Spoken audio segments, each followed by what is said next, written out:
as a result. So we are like, we're all about the grain free and the natural. Although Bailey is such a little fucking snob, he really loves. We actually, like, when we do up like a chicken or a turkey, we'll give them like the gizzards and the other good parts and stuff. Mm-hmm.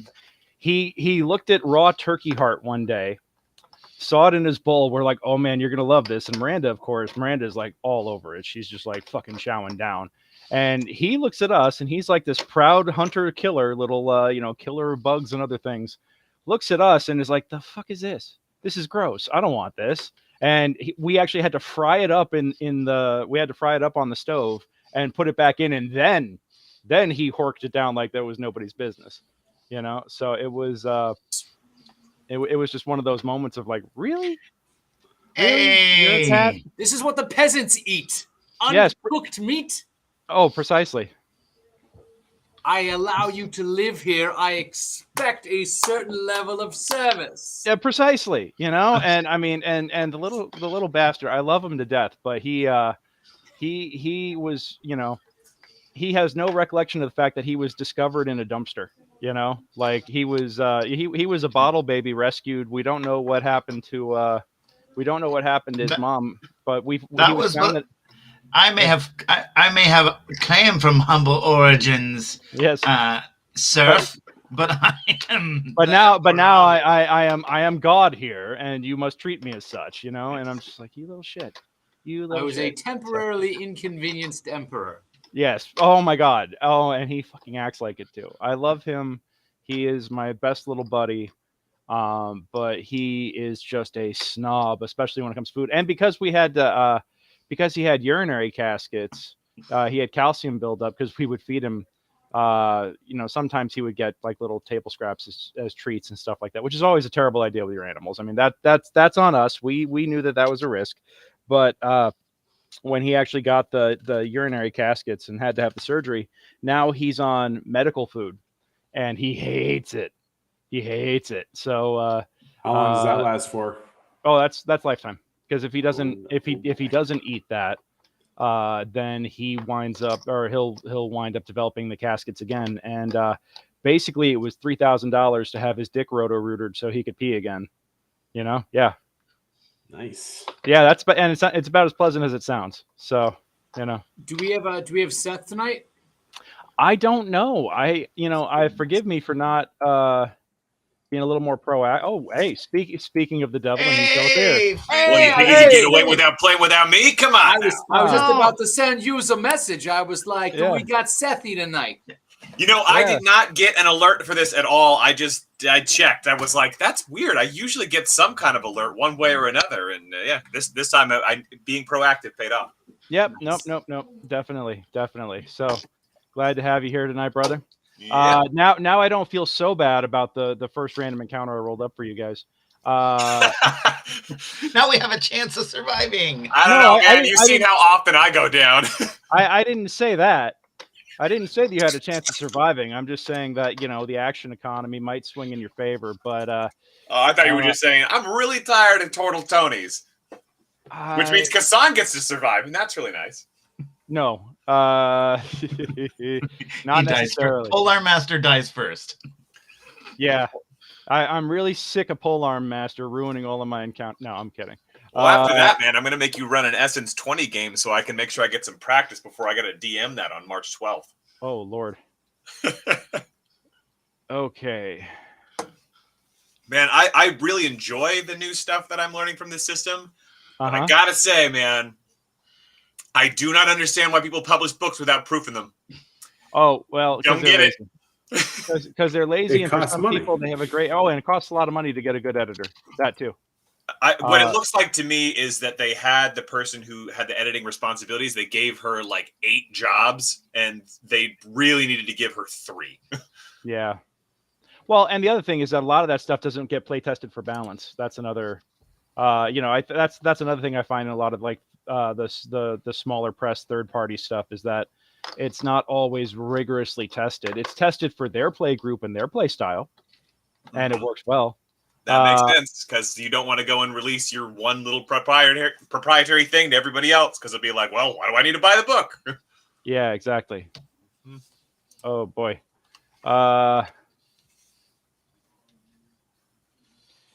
So yeah, Johnny is on the Twitch chat right now. How you doing, Johnny? Good to see you, buddy. Thank you for joining us tonight. And Hey.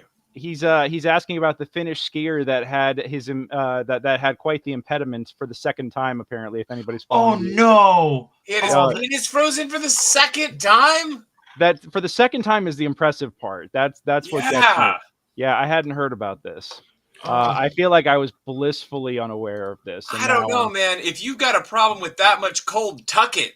Like, make sure that thing's enclosed for some warmth. You would learn from the first time. You need one of those like clicky hunter things and put that in your cup. Isn't a hand warmer? Yeah, there you go. What happened? Isn't this what thermal underwear is like for? You'd think, right? Yeah, but He's that guy who always talks about going commando until it goes wrong. Yeah.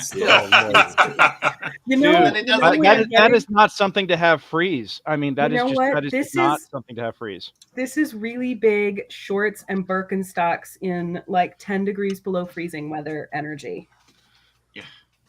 Yeah. It's like, who is that for? I feel like, I mean, honestly though, I mean, I kind of get it a little. It's still 29th. Oh God. Didn't even realize it had that many competitors in some of these events, but I mean, I kind of get it a little bit because I remember when we were living in Boston, Matt, you can attest to this. Like the minute it hit 40 degrees out after a long cold winter, it was like t-shirt and shorts weather for us, like, so like, maybe it's just like, well, I'm used to it. But at a certain point though, like, that cold is still going to affect you. You might not feel it, but the conditions are still going to affect you. So, around New Year's, like the week between New Year's and Christmas, Christmas and New Year's, I was hosting trivia and we had a huge snowstorm and everyone still came out to play. Mm-hmm. And I definitely saw guys in like Adidas flip-flops and shorts in a couple feet of snow. Yikes. So it's not like that's just dumb. It's one thing if it's cold, but it's another thing if it's like, oh dear God, we're freezing here, and like there's actual like frostbite from being in snow. I remember I did we were up in the mountains, a bunch of us were up on the mountains doing a staff retreat for TU, and there was snow on the ground. This is up in the mountains up at Fraser Park, and we went sledding in the middle of the night, and I didn't have gloves. And I wound up going right into a snow pile, and like my hands came out like blue. I'd only been in there for about like a couple of seconds coming out of it, but my hands were just like, I actually had to run inside and run hot water on them because I was like, oh my God, like I'm gonna get frostbite here in seconds because it was just that freaking. And it was that hot water hurt like hell. Oh, it did, but I got feeling back in my hands real fast. I was like that was just the instinct was just to like get warm, Well, I don't mean because it was hot. I remember reading somewhere if you're super cold like that, you want to slowly warm up the extremity with like lukewarm water. The hot water makes it even more painful. I was in so much pain that it didn't even register. I was like, and it was that wet, slushy, clingy snow that got like soaked my clothes too, because I went right into a pile of snow and just kind of like poof and was like buried for a minute. Because of course we were doing this in the middle of the night and I couldn't see where I was going, so yeah, it was real good time. You made great decisions. Oh yeah. And this is while I was there as a nonprofit administrator, managing director for a nonprofit, and this is the kind of decisions that I make. It's like, man, I'm a genius. So anyhow. Yeah, it's good to see everybody tonight. Nat joining us tonight too, or Nat is joining us tonight. She's making a little bit of food. That's very important. That's very important. As all Turtle Tonys know, you got to use the food. So, well, we did ring the timer down, and I stopped it before it was going to do, do the annoying. I've had enough alarm clocks recently, having to. I've been shooting my own web series the past couple, or shooting the proof of concept for a web series that I'm writing the other day, and it's involved like a Groundhog Day kind of scenario. So I've definitely heard enough alarm clocks for the moment. Yeah. Anyhow, But with that, let's go on ahead and jump right on in. So good evening, ladies and gentlemen, babies and gentle dems. My name is DM Greg, and I am your Dungeon Master this evening. Welcome to Secrets of the Barrowmaze for February 21st, 2022. So excited to have you here.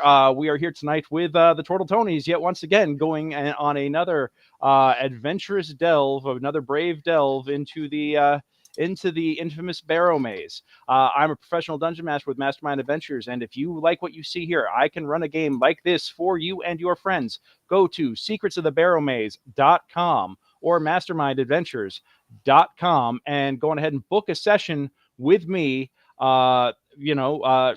For this, this is the main thing that I'm running right now, and I want to run this as a West Marches campaign, so you can interact with the Turtle Tonys and all the other players, and maybe even arrange to go on sessions with them. The Turtle Tonys are always happy to come in and play and have a great time.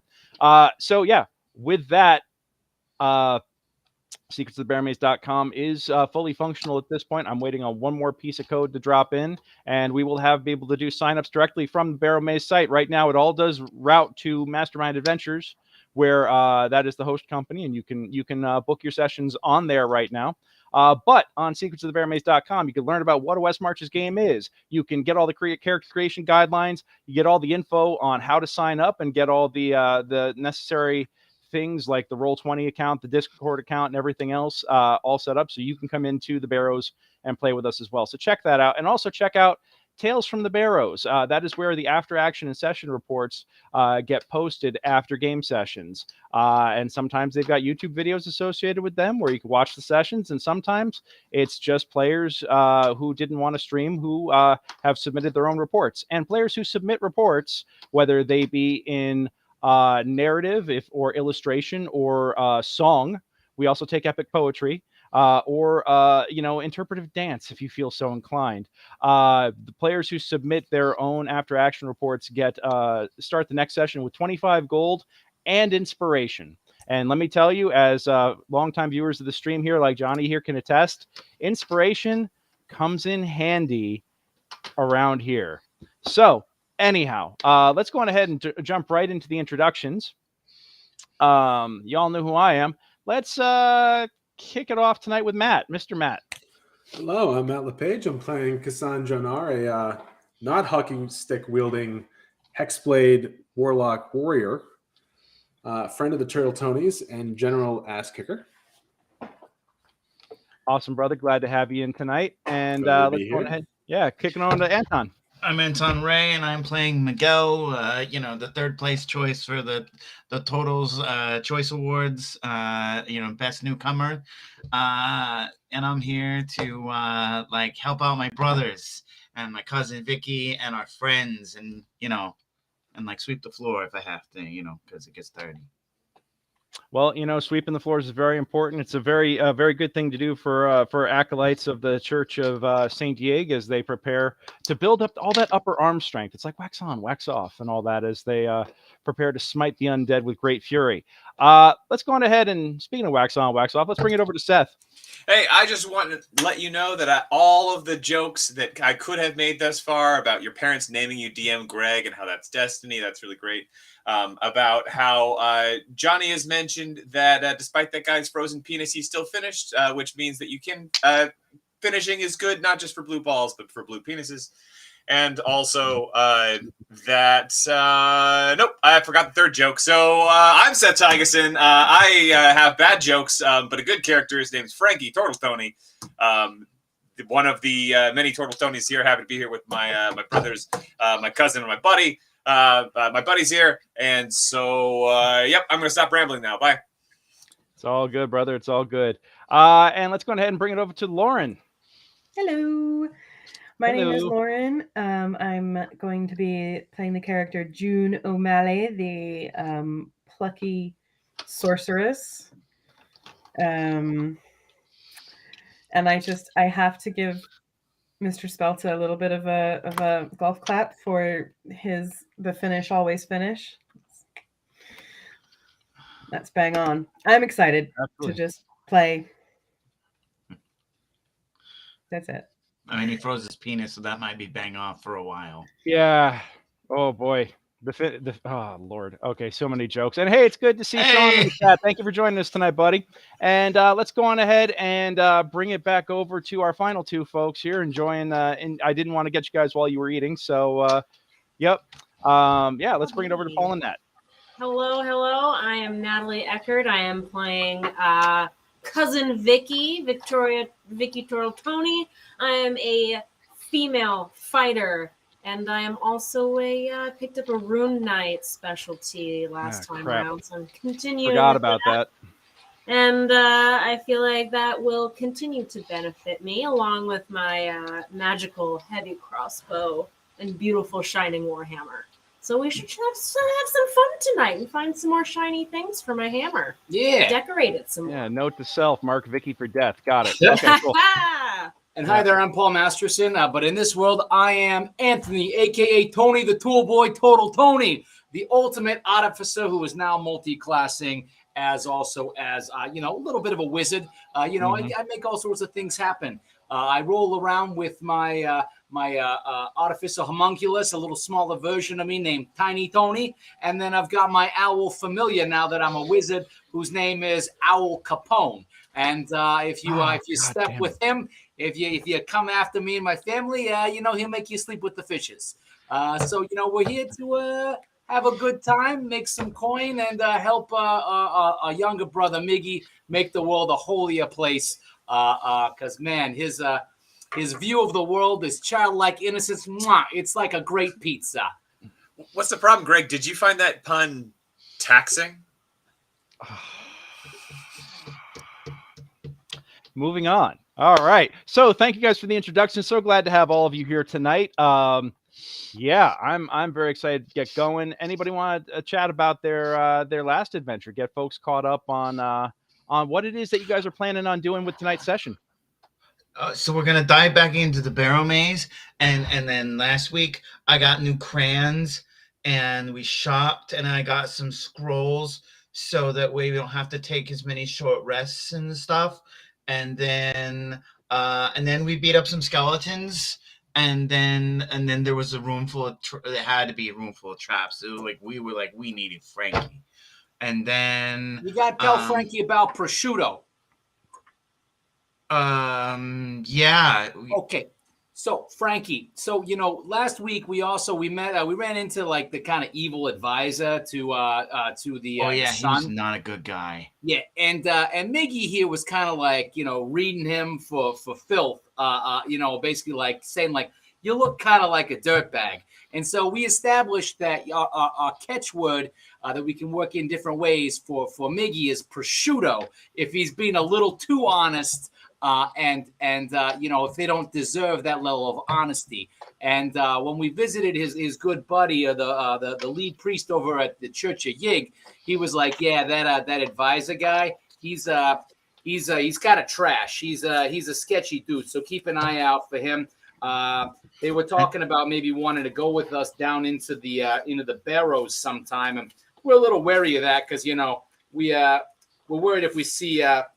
This where's my notes on this kid? The kid with the fancy armor, son Krothos.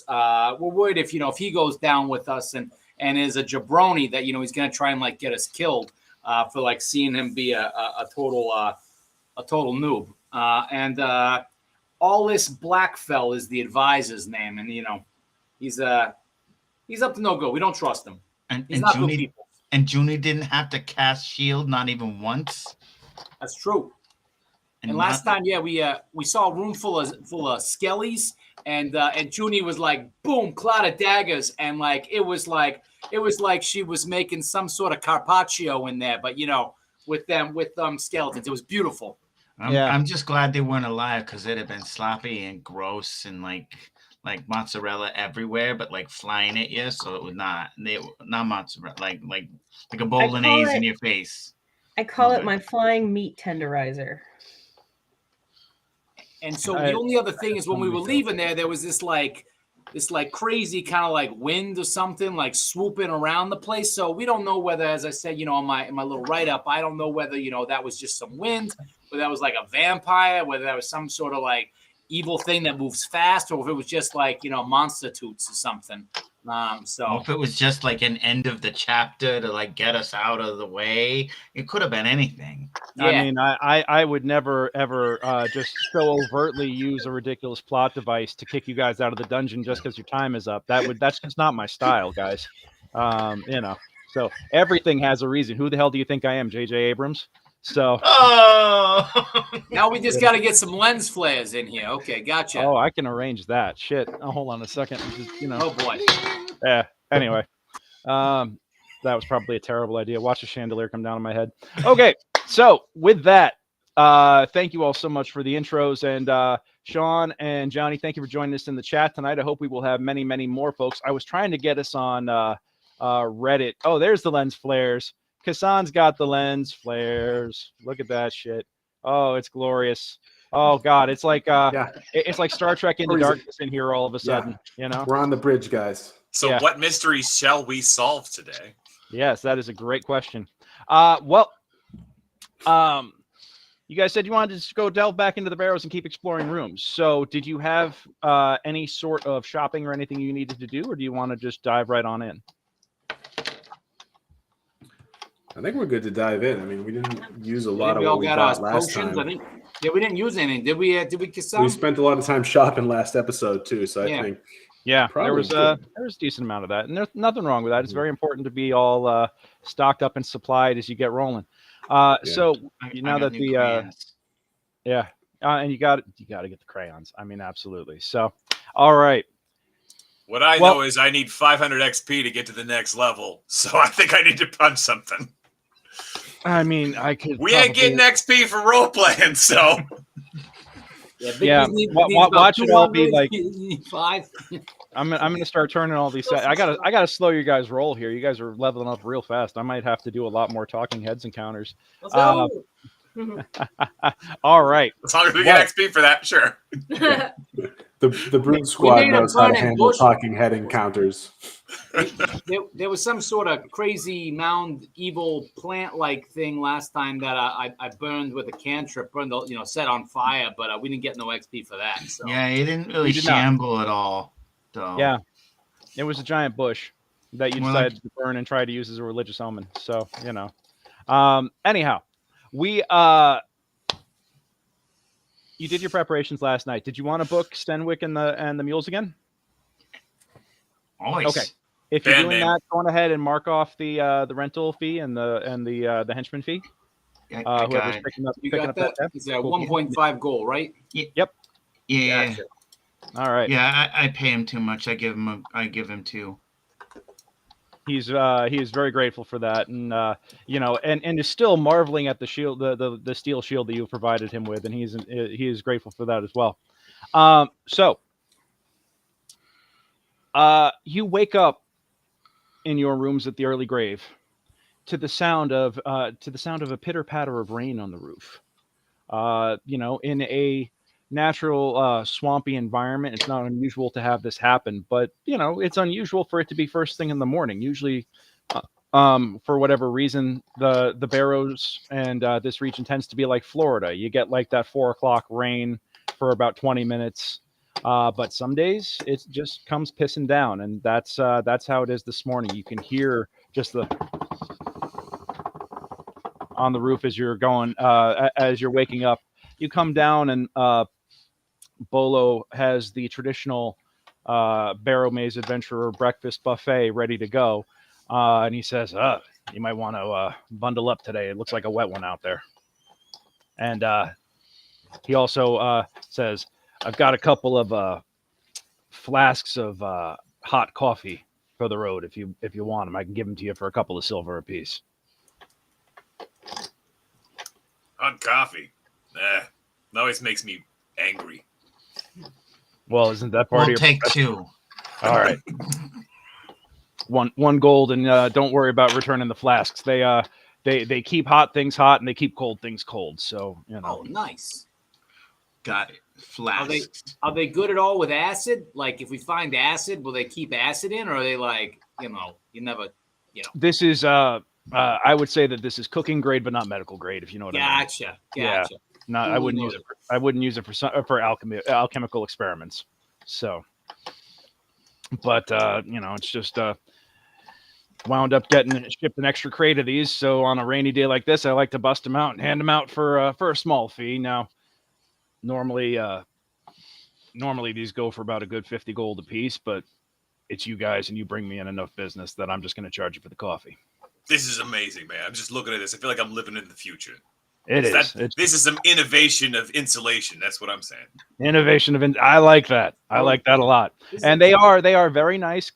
They look to be like glass vials or glass containers, but they are double walled and they have a large kind of like cork like top that you just pop off, and it's like an Erlenmeyer flask, but with a large mouth. Not Erlenmeyer is the one that's got the long neck and the. It's like what's the one that looks like a freaking cup with a little tip on the end of it? I don't know, but it's got a gigantic cork on it that keeps the that keeps everything in, and it does appear to be double walled. And he says it looks like glass, but it's a lot tougher than that. This could take a couple of hits, just so you know. So, and like I said, keeps hot things hot, keeps cold things cold. And I can hit stuff with it, so that's good. I mean, I wouldn't try to put holy water in it because I think it takes a lot more than a throw to break these.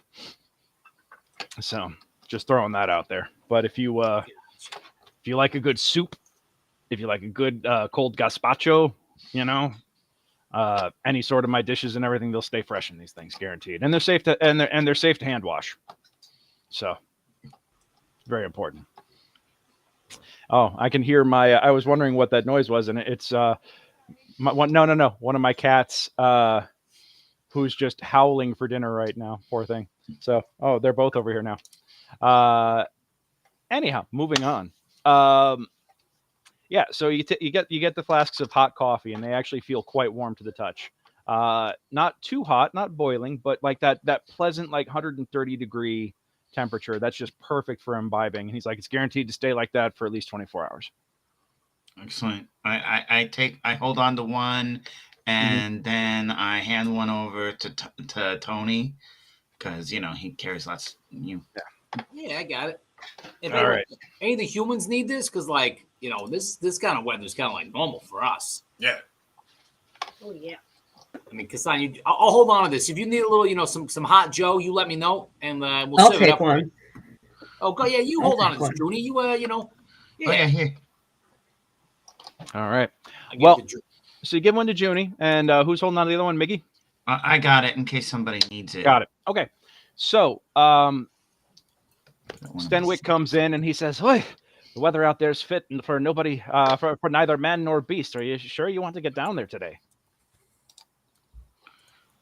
Technically, we are neither men nor beasts. We are somewhere in between from a legal definition standpoint. So I think we are all right.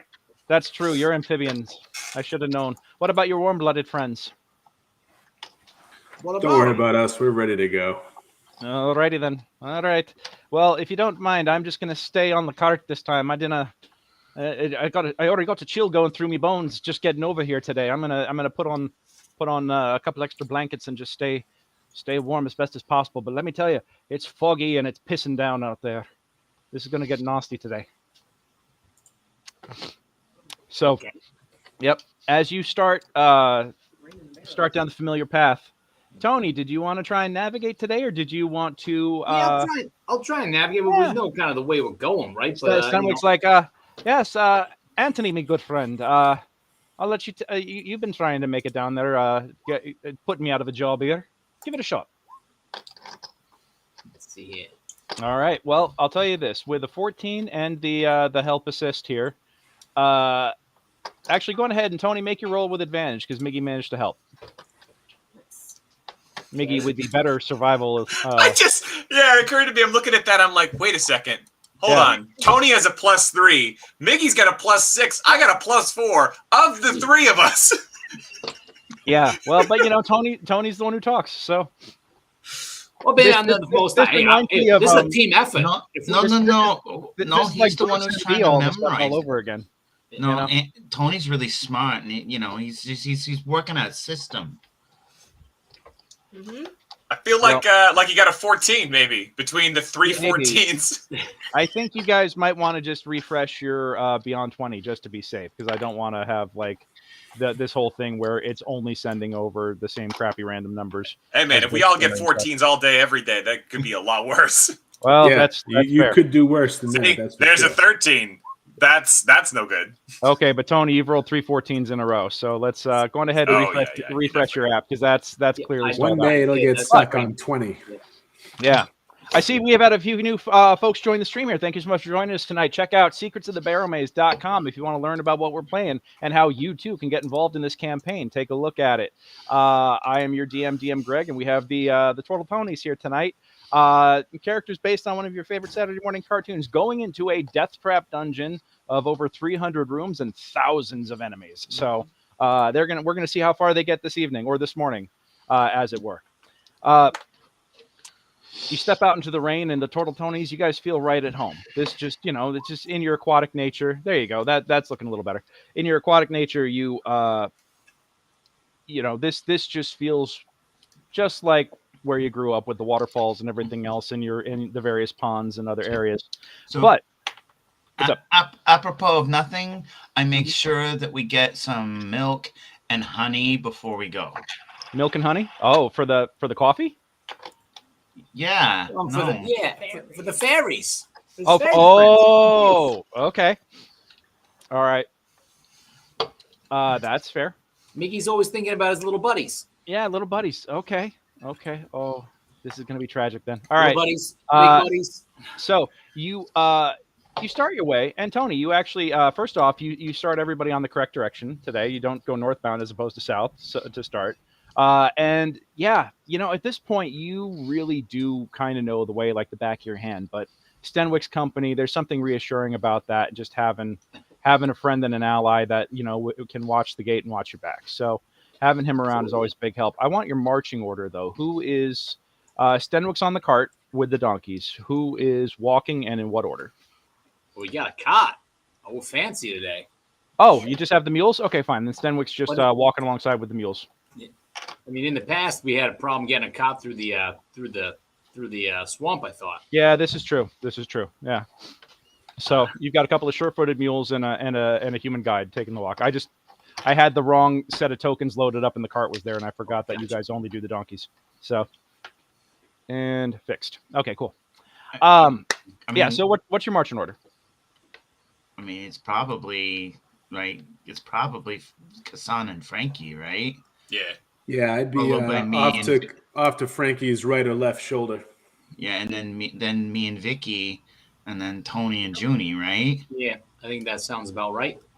Okay. Oh, one of us though should probably Kassan, between the two of us should be in the back just in case somebody tries to attack from behind, like some kind of coward or whatnot. I'm also pretty rough and tumble, but we can also do that. I mean, Vicky's right there too, but it's. Well, I'll tell you what. I'll hang back because Kassan and I we was just talking about Watadavian onion soup, right? Oh, like gotcha. you got that cheese that melts right up on top, right? And I've just been thinking about soup since we got these mugs, Gotcha. But like think about it, Kassan. I'll hit the back because we got a like minestrone All right. and Watadavian onion, and that's right now is what's in my head. Oh, okay. Yeah. So then it'd Frankie, be you're going to me. have to get me some of this when we get back because So- you talk a good soup game. I'm not So going it'd to be lie. me. Then it'd be Another me and soups. Kassan up front, and then Vicky and Anthony in the middle, and then Frankie and Junie in the back, right? Yep. And as soon as we get out of town, I'm gonna pop my Protector Eldritch Cannon. So basically, by the time we're at the edge of town, everyone should have plus 11 temp HPs. All right, so I will go on ahead and you guys eventually the cannon fires off enough that you do wind up with the 11 HP. Is it raining so heavy that Owl Capone cannot fly around? Now owls don't usually like the rain so much. Yeah, I mean Al Capone can go flying if he wants to. I hate that fucking name. All right, Al can. Hey, Yeah. hey, you be nice to Owl. He's He's sensitive. I know he's He very likes- he sensitive. likes- It's not his fault that his owner gave him the terrible pun for a name. He gets so. a little violent and beats you with a bat. yeah. That's true. And that's not like, fun like for an the actual bat. bat, not like Yeah, a not- baseball bat. Like, you know, he grabs the and just beats you over the head with it. Yes. A desiccated, dried, and reinforced bat. Oh God. That's All right. not fun. And Tony, I'm gonna start needing tokens for your entourage here because as it's growing, I'm gonna have trouble keeping track of everything. Am I able to construct those for you? Yes, That you can. is what Hero Forge is for. Oh, gotcha. Yeah. Hero Forge and any other number of Gotcha. wonderful I will build those for token you. resources. Thank you. Appreciate it. All right. So yeah, you guys, I think I have everybody correct here. Let's go on ahead and bring you over to the map. Like I said, the rain is pouring down. It's miserable out, but you know, the Turtle Tonys being, you know, amphibian, you guys aren't really bothered by this. Junie and Kassan, though, give me just like a round of con saves. Hey, I'm gonna give I'm gonna give it's only skill check, right? Oh, Yeah. oops. That wasn't a save. That was just a skill check. Is that fine? Okay, yeah, give me a save. Okay. And I haven't seen your save come through, but I did see that. And Kassan, give me. Okay, so yeah, okay. With a 15 and an 18, you both managed to kind of like tighten up your robes and everything, and kind of keep most of the rain and the water out. And this miserable traveling is kind of like staved off. You know, you managed to kind of keep the wetness out and stay dry and warm inside of your with your layers of preparation. The weather, though, as I mentioned, is just nasty. And the fog is incredibly heavy. The darkness here on the map is actually representing fog, not darkness. So you can see that that everything around you is concrete white. Like the cloud is like pea soup. You could see maybe a couple of feet in front of you. Any light sources that you have, you do need to have like some sort of. You don't necessarily need a light source, but your vision, your vision is kind of limited as like a light source would be. You guys are going to have disadvantage on perception checks due to the sound of the rain and the thickness of the fog as you go. What's up, Junie? Does that include dark vision? Yes, that includes dark vision actually, because this is not darkness. Give me a round of perception checks with disadvantage real quick.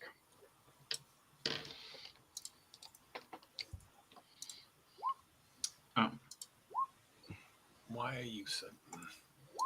Sorry, my stupid thing extended. Perception with disadvantage. Well, What we are are we full doing? on blind. With disadvantage. Yep. I will say that you are going down this path mostly Holy crap. by memory. Yeah. Frankie, you are with a 15. You can see, like, you know that this particular part of the pathway is very wet and just very nasty. It's just you know, you are traversing swamp as you walk the 4 hours down from the village of Helix to the to the entrance to the Barrows. And there are certain parts of this that are very wet, very swampy, and the rains have really only kind of elevated the water. And where what is normally like, you know, mid-foot to, you know, maybe ankle deep is like calf deep at this point, just because it's the water seems to just be rising up. And the fog is thick and heavy, like I mentioned. But Frankie, off in the distance, you can see it's not so much that you actually see any sort of figure, but you see a variance in the light. Like there's some sort of light source ahead. And just as you seem to notice it, it blinks out. Hey. 2 things. One, you remember Sharon? Sharon from back home? Yeah. Okay, so you remember her boyfriend, right? The wet and nasty guy? The guy who's Yeah. always sweating? Yeah. And running his mouth? Yeah, this path is a lot like that. Could not get any more wet and nasty than that guy. So that's the first thing. And 2, how shady that dude is. There is some shady something out there. I could see it. It was sort of lights going on or whatever. But it's hard to tell because it kind of disappeared almost right away. But like, watch out because there's something out there. Yeah. So this is advantage on all stealth checks from here on out, right? Because we're being super quiet. Sure. Yeah. Frankie's voice actually booms across the sound of, or booms across the swamp and echoes, and you can hear, "Hey, you remember Sharon?" Sharon. Yeah. I asked Owl Capone if he's seen what he's seen that 18 I roll because he's got Owl's got advantage on perception and hearing. Okay. With the conditions though, it's just a straight roll for him. He did. That's why I rolled an 18. Yeah. Oh, you rolled an 18. Straight roll. Okay. D20 plus 15. 15 plus 3 is 18. And you're having him go. This is why I need a token for him because I need to see where it is. No, he's on my shoulder right now. I'm just having him look out because Okay. because he's not flying around. Yeah. Got it. So you're not sending him out. What's Because owls don't like the rain like that. This is true. Like he can do it, but he ain't happy about it. I'm just checking.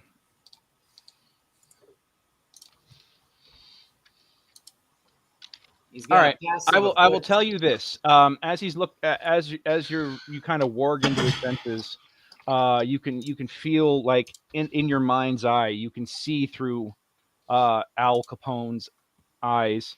You just love you love it when I say that because you could feel that little bit of me die inside every time I do. You can't, don't you, Paul? You know? It's getting crushed into a diamond. It's gonna be beautiful. You're gonna embrace it someday. No, I'm really not. I'm just gonna kill you and the owl. That's all that's gonna happen here. Now. All right. So, you do like get that sense of, you're looking about and you know that this region gets quiet, but even the casual sounds have stopped. You don't see anything through Al Capone's eyes, but you can with his keen owl hearing.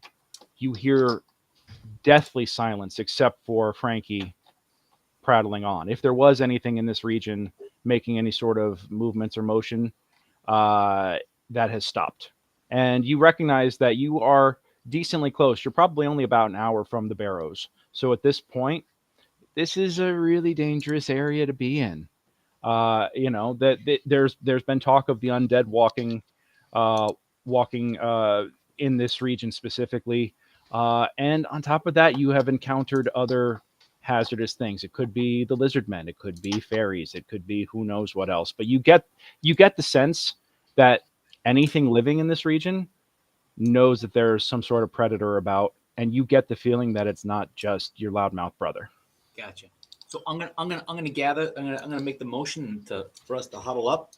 And I'm gonna keep my voice low and say, hey, it's really quiet out there. I think there's something basically, laying in wait. I don't know if Miggy, between you and me, with being able to like make sounds and being able to throw my little magic balls out there, whether we want to try and like make some noise somewhere further away and try and draw something out, or whether we just want to go in and anything pops up, pop it in the face. What do you guys think? I mean, that's what I'm saying. There's something out there. I think, Tony, if we can draw something out, it's better to see the enemy before it. We don't want it to get the drop on us. You know what I mean? Like that's just bad. Yeah, that's what I'm thinking. We want to kick its ass, not have our ass handed to us in this freaking frog. Yeah. All right. So, what are we thinking? What are we thinking? I got an idea. Yeah. What's your idea, Miggy? Okay. So, we hang up our lanterns in the tree, and that way we have light and we can see. Yeah. And we back away or what? Oh, I didn't get that far. Well, Okay. maybe. What do you think? I mean, that's something. Yeah. Well, do we continue or hold the horses back? What are we thinking? Well, I mean, if we like, if there are things out there in the dark, and they're gonna shoot at us, they're gonna shoot at the light sources, right? So if we use our hooded lanterns and then we like put them up in the tree and then we unhood them and we back away, then if like they shoot at us or something, then we'll kind of know the direction they came. I will say that you guys do see see. you guys do see a mysterious glow in the fog. Moving I could put across, a light. moving about. I could put a light on top of a tree that might not shine on us, but would maybe draw something out. Yeah, Hey, guy. why don't you do that on that? Why don't you do that on that tree that's close to where that light is? Okay, I'll cast light. Yeah, that's a better idea. And I'm gonna use one of my ball bearings, and I'm just gonna throw it out there. And the enchantment that of the sound that's gonna repeat is, how do I strap on this shield? How do I strap on this shield? Oh Lord, are you doing like a beatbox remix here of this? Is that what I'm hearing, or Is this how I do this? oh, okay, so you're going for the idiot adventure mix? Got it. Yes, exactly. Okay. I'm gonna toss it over by where Junie's lighting up the tree. Got it. Okay. Well, I will say that Can you ping which tree it is that you guys are lighting up?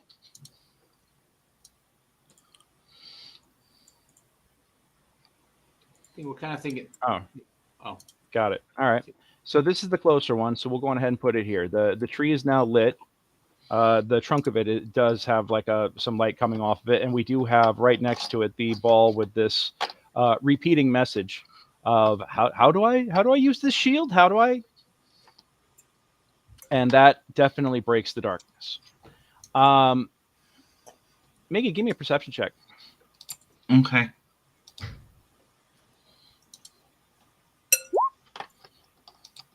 All right. With a 15, it's very. You feel a breeze up against go across your skin, and this is a cold, chilling breeze, very damp. Mm-hmm. Doesn't bother you so much, but in it, you hear Miguel.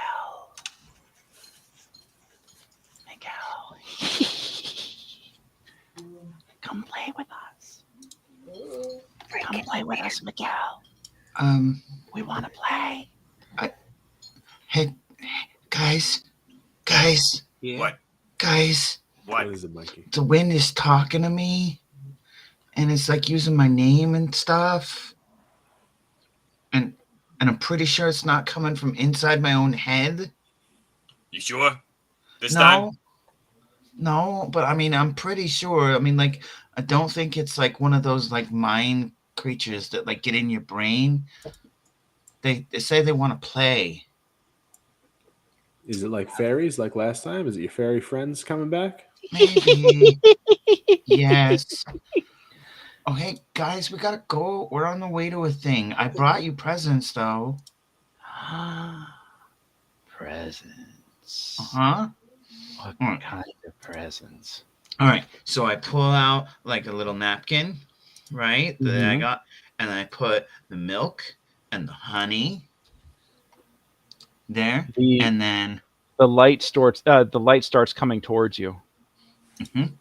And Okay. all you see is just a glowing what looks to be just like it almost looks like a torchlight in the mist. It kind of gets close enough that you can kind of see like the shape of something like that, Mhm. and it all of a sudden blinks out. Okay. All right. And then I take out my soap and I cut off a little strip of it, like that Mhm. would be like a massive size bar for them. And Mhm. I put that down. Mhm. And then I take my, what is the other piece? Okay. And then I take the piece of chalk I got and I put that Mhm. down. And then what? I had one more thing that I got for them. Oh yeah, and I put one of my new crayons down for them. Oh, you're sacrificing a crayon for these guys? Aw. Yeah. Okay, which color? I'm gonna give up blue. Blue? Aw.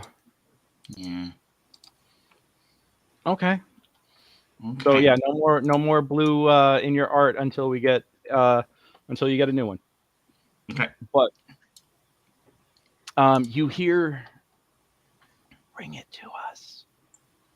Bring it to us." And you see like a flicker of light. You see the light kind of come back about a good 50, 60 feet ahead of you. I'm not supposed to follow the lights into the play with darkness like that. Come play with us, Miguel. Can we hear this? All right. Guys, Give me a round of perception checks. Let's see who hears what. That's That's a disadvantage? Well, no, this is audio, so I will give you guys just Regular. normal straight rolls. Oh, all right. Well, no, actually, no, it is heavy rain, so the rain is heavy. Yeah, I'll do. Well, for this one, I will just let it be a normal roll. I will tell you that, yeah, pretty much everybody except for Vicky and Frankie can hear it. You guys are just hearing like the drumming of the rain on the ground and wondering what the hell everybody's talking about. But the rest of you guys, for it's being nice weather today. yeah, Real It nice is. weather. you beautiful. guys do hear It's a soft what's day. going on. Stenwick is like, are we going to be moving again soon? It's cold as witch's tit out here. Like, what are we waiting for? Can we send like a decoy out there or something? See if anything jumps at it. Mikey, you can't just go walking out there. That's not. Well, and the fairies, they Not didn't have a prudent. problem coming up to us before, right? This doesn't feel Yeah, this like feels they like also weren't glowing, right? Were they glowing Well- last time, Mickey? No, I'm pretty sure they weren't. they were hiding invisible.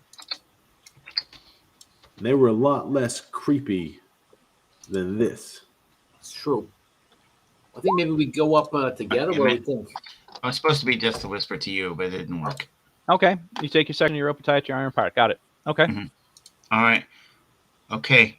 I'm going forward a little bit. Let's go Go up for what? together, eh? Yeah, but Yeah. Get ready.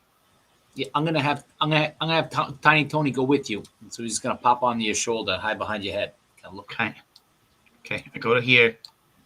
Mm-hmm. All right. Closer. Come to play with us. Over here. Frankie.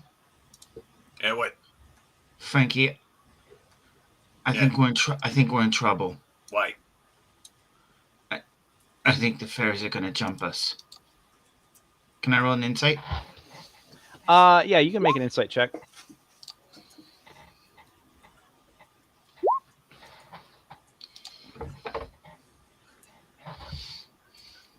I will tell you this. Yeah, this is hold on a sec. Yeah, whatever this is, your gut feeling is like, I don't like this. This doesn't feel like the Fae that you encountered previously. Mm-hmm. Yeah. They don't want to be our friends. Okay, well let's get ready to rumble, eh? Yeah, if they really want to go, then let's go. Okay, I start heading back. Okay. Come play with us. I don't want to play with you. You seem mean. All right. Well, you say that you seem mean, and you hear like a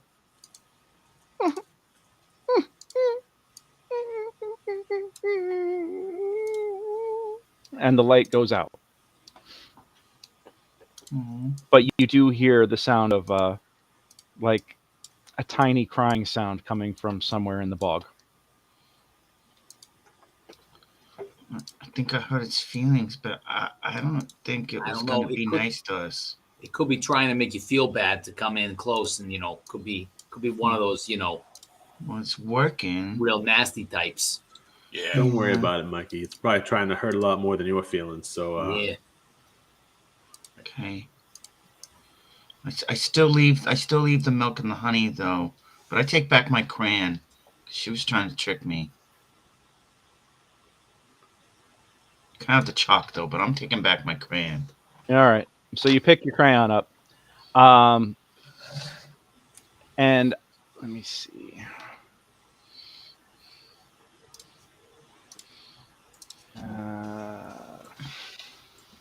pardon me. There was an asset that I thought I had loaded up, and it didn't load. Okay. I will figure that out later. Well, I will tell you this.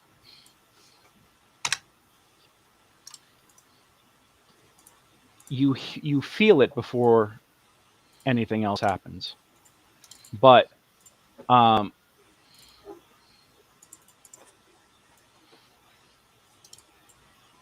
you're talking to each other, and suddenly you notice that the air that you breathe out, you can see like the steam. You feel the temperature dropping around you rapidly, and I need sphere in a radius of up to 10 feet. Shaped flat surface made up of 10-foot square panels. Okay. I need Frankie, Stenwick, Junie, Vicky, and Al Capone to all give me dex saves, please. Wait, so not me? Not you. Okay.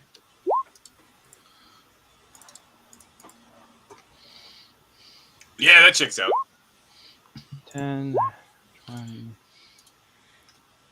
So the first deck save was for me. The second deck save was for Al Capone. Tony, you're actually not in the radius of this. Oh. 20, 30, 40, 60, 70, 80. All right. So, Frankie, okay, so Junie, you make it. Frankie, you fail. Vicky, you fail. No. And the Al Capone makes it as well. So you guys notice that the temperature drops, the ground beneath you freezes solid, and then suddenly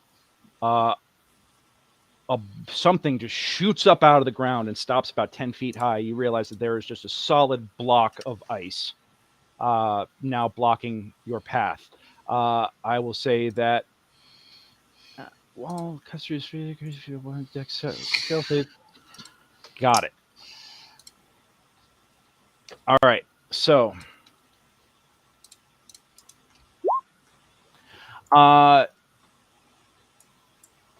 Al's gonna make it. Vicky and Frankie, you both take 38 cold damage. 38. 38 cold damage. Hey, well, I'm still up thanks to that HP Junie? cannon. Yep. Junie, you're gonna take 19.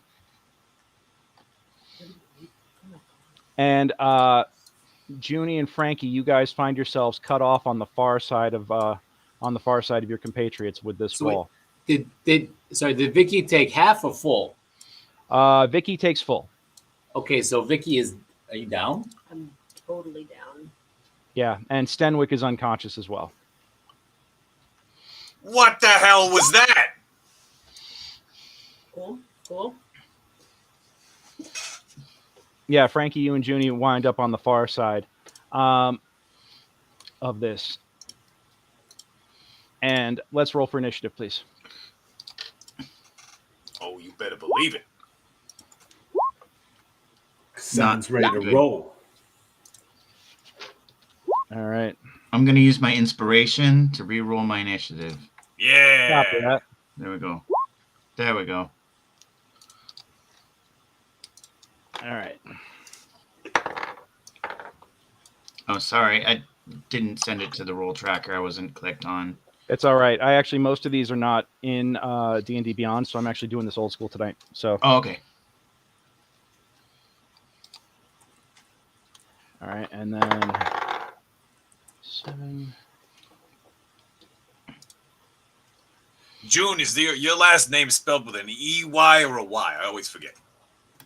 I believe it's an EY. All righty then.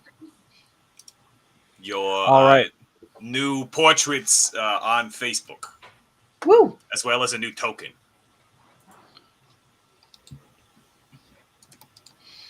Okay, so Kasan got a 22. Frankie got a 13. Yes, sir. All right. Miguel is using inspiration, gets a 15. Tony's got a 19. Correct. All right. Junie has an 18. And what's your dex, Junie? My dex is where'd you go? And 16. Vicky, what's your dex as well? 16 is me. Oh, okay.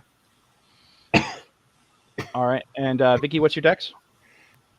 Also 16. 16. All right. So I'm assuming that you want the unconscious one to go second, so you have more time. Yes? Probably yes. Okay. Not a problem. All right. So this wall appears whoomp, just out of the ground, and you hear just like suddenly you hear laughter echoing about the swamp. Cruel, nasty laughter. And you can hear splash, splash, splash, just in the distance, close by, but in the distance. Let's go on ahead and Kassan, what do you want to do? Can we see how far this wall extends? The North and south? Yeah, the wall extends north and south. You could see that the end of it is pretty much by Stenwick's unconscious form. Okay, and so then we one can end of it, get and then it goes around. about 100. It goes about 100 feet. 10, 15, 20, 25, 30, 35, 40, 45, 50, 55. Oh, yeah, it goes about 100 feet down because this is 60. I totally miscounted. And then 65, 70, 75, 80, 85, 90, 95, 100. And it's about 10 feet up. But yeah, the wall, the end of it goes in the swampy area just north of you. And the splashing in the water that you said we heard, what direction is that coming from? Towards the southeast corner of the map. Yeah. So, yeah, what you want to do? You do hear 4 thuds come off the wall, 2 on each side, and Vicky's unconscious form lands directly next to you. She looked like she landed very, very badly. Okay.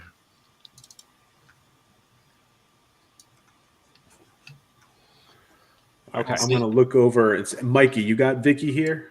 I got it. I got her. I got the down guys. You guys can focus on this evil whatever this thing is. I can get these guys up real quick. I got them. Okay. And Vicky, that actually, because you only had 36 with the additional hit points, so yeah, that'll do it. All right. So can I move around the top of this wall here to get over onto the side where Frankie and Junie are? It's 10 feet high, so I'm going to need either an. Does this wall stop here at the top of the map, or like what's our? I feel like we're kind of boxed at the top of the. Oh, sorry. Let me movable space here. Yeah, let me extend that. Hold on a second. I'll get all fancy with this. 1 and then 41. And I will take everything here. Oh, no, that is wrong tool. I'm going to delete that. I'm going to take everything here. And we're going to move y'all. And I'm going to move Frankie as well. Come on, Frankie. Don't be stubborn. There we go. And then I'm going to go down to the map and background. And yeah, there you go. So now it makes more sense. And right, so am I able to kind of get over to here? Yes, I would say that you start 5, 10, 15, 20, 25, 30. That's 35 feet of movement from what I could see. So 5. From here, I thought 5, 10, 15, 5, 10, 15, 20 diagonal or no? That is a hard corner. So you know what? I'll give it to you. Yeah, that's fine. Okay. Yeah.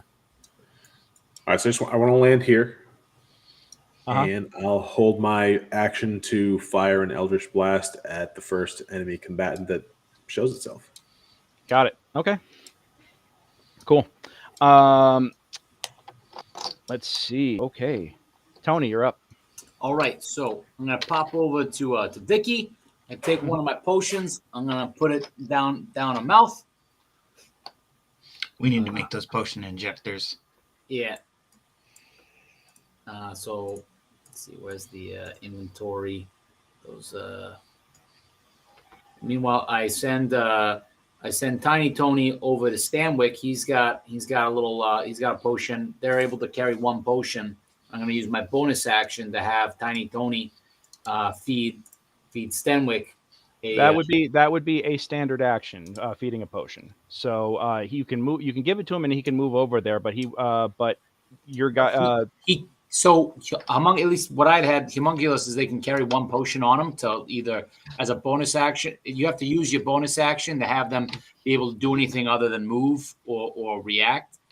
They can't, as a bonus action, they can be commanded to do actions. Okay. All right. So you command him to feed the potion to Stanwyck. Got it. Yeah. All right. Go on ahead and mark that off. Yeah. So I feed one to Junie, or sorry, not to Junie, to Vicky, and then he uses the one that he can carry.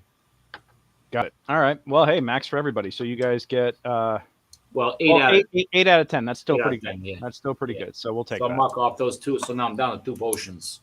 All right. All righty then. In that case, Sorry, so how high is the wall that we're looking at here? 10 feet. 10 feet. Yeah. But it is difficult to kind of get that sense of where it is, based on the location because of the fog. Kind of extends up into the fog, but you get the feeling that maybe it stopped at about 10 feet. It didn't go up for terribly long. It just snapped up real fast and exploded out of the ground. All right. And I just have Al Capone stay on my shoulder, and that's going to do it for me. I think that's all. That's all I got. It's my action, my bonus action. 10, 15, 20, 60. All right. And I say, Miggy, don't worry, I got him up. I'm right here if you need me. All right. Let's see.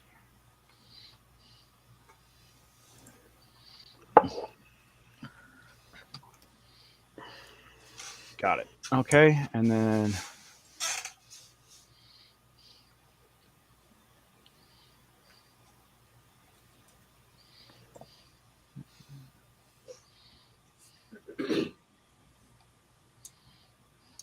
okay. At least we're going to get to use some more of that a line of credit. Yeah, right. I mean, absolutely. Let's see.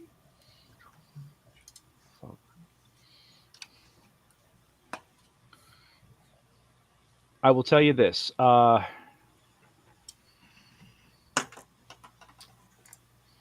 we're going to do that. Okay. And actually, we're going to put him. Sorry, guys. 1 second. And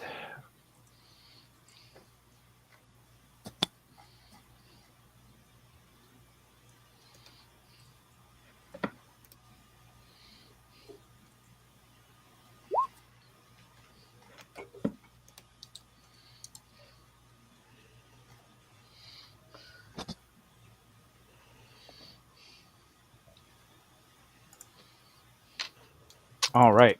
The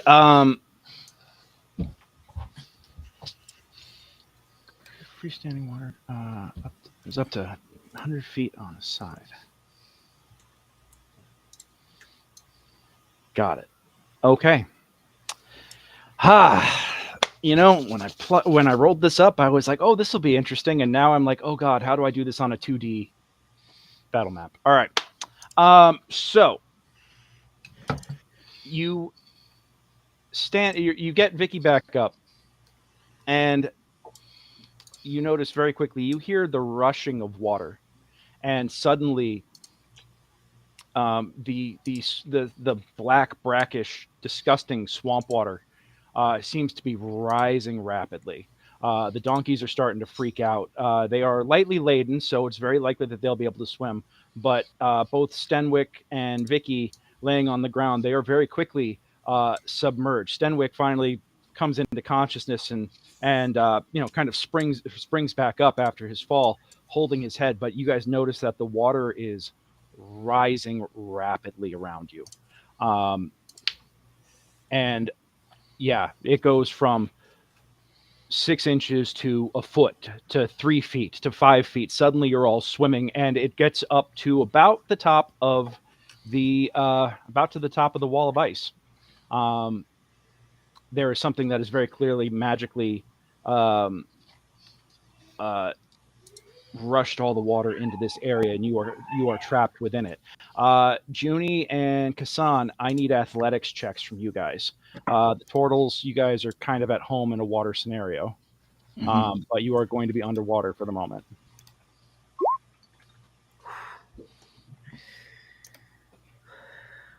I am spry. Like say, Tiny Tony's he's with Stenwick, and he's like slapping him around, like, come on, Yeah. wake up. Yeah, he wakes up just like the rush of cold water over his form is enough to get him to and he hops up, and he actually starts with a 17. He actually manages to start treading water and doggy paddling, and he climbs himself up on top of the wall of ice as soon as he's able to. The donkeys, they both are managing to tread water as well. And with an 18 and a 13, you guys do manage to tread water for the moment. Vicky, Mikey, Tony, and Al Capone obviously flies up and is not going to allow himself to be submerged. Frankie, the rest of you guys are underwater, or actually, how do you want to be? Do you want to be like standing as the water rises and just stay under it, or do you want to go up and swim up to the top with it? I'll swim up to the top with it. Okay. Just let myself float. All right, so yeah, you guys. So Frankie floats up. What about everybody else? I stay on the bottom because I think Okay. I have a feeling whatever's swimming towards this is going to be mid-level of the water, so I want to stay low. Mm-hmm. Maybe come out its underbelly if I have to. Got it. All right, so yeah, you guys. I'm going to assume that you've each used your hold breath ability, Yep. and Yep. for those of you that are staying underwater. You are good for an hour unless something knocks the wind out of you. Mm-hmm. Okay. And that'll be con saves in combat if you take any damage. Cool. All right. So that is what's going on there. Do you guys, as turtles, do you have swimming speeds or no? No, we don't have it. That's right. You guys, your walking speed is 30 feet, so you don't have natural. Got it. So any sort of melee combat underwater is going to be at disadvantage unless you're using a dagger, javelin, short sword, spear, or trident, or your claws. And a ranged weapon automatically misses a target beyond its weapon normal range. Even against a target with normal range, the attack roll is disadvantage unless it's a crossbow, a net, or a weapon that throws like a javelin, including like a spear or a dart. And of course, anybody that's fully immersed in the water has resistance to fire damage. Cool. All right, so that is it for the bad guys. And I will tell you this: as you, Mickey, give me a perception check, real quick. You need a new one. Yes. Okay. Sorry. Give me back to my character, and because you're the closest one. I'll take that. All right. As the water comes up around you, Mickey, you look about, and even though the water is dark and brackish, you actually do see what looks to be a humanoid form just south of you, maybe about 10 feet away or so. Mm-hmm. Yeah, it looks like, I mean, honestly, it looks like a drowned man. Like the hair kind of like waving in the, in the water. The figure is kind of like the head's cocked, and it's kind of just like like arms at its side stuck. Right. Yeah. And I'm going to make sure that I remember. Cool. Got that. Okay. All right. So that is, that's what's going on there. Junie, it's your action. What do you want to do? Okay. Well, I had a brilliant plan. I don't know if it's going to work now. We still can't see our attackers, right? We have no idea. You Whether- you guys where you are on the other side, on the far side of the wall, you do not have any line of sight on any sort of attacker at this time. No.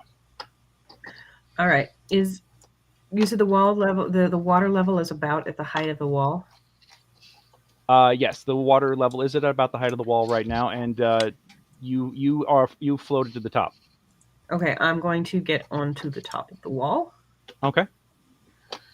You find Stenwick up there, and he's just like, oh, freezing me ass off here. And but he's actually holding on. He pops. Do you have anything warm, lass? Oh, I do. Would you like some of this? I'm going to give him some of the coffee. Please, please. Oh, thank the gods. As he kind of gulps it down, he's like, oh, burn me tongue. But that's preferable to freezing me ass off. There you go. Yeah. Don't freeze anything else off. Mm-hmm. Even if you come in 26th. Yeah, that was 29th. Mm-hmm. Duke would like to remind everyone about water safety rules and remember to use the buddy system while swimming. Yes, this is. Thank you, Duke. We miss you, buddy. Stenwick, I'll be your buddy for now. I'm going to try something crazy. I would like to cast. Now, with all the water, I don't know if this is a good idea.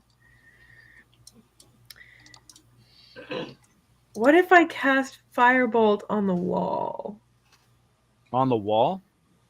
Yeah. So much ice. It's so icy. I don't know. That's a terrible idea. I'm gonna hold a ready to action. I'm gonna hold a Firebolt, and if I see an enemy. Okay.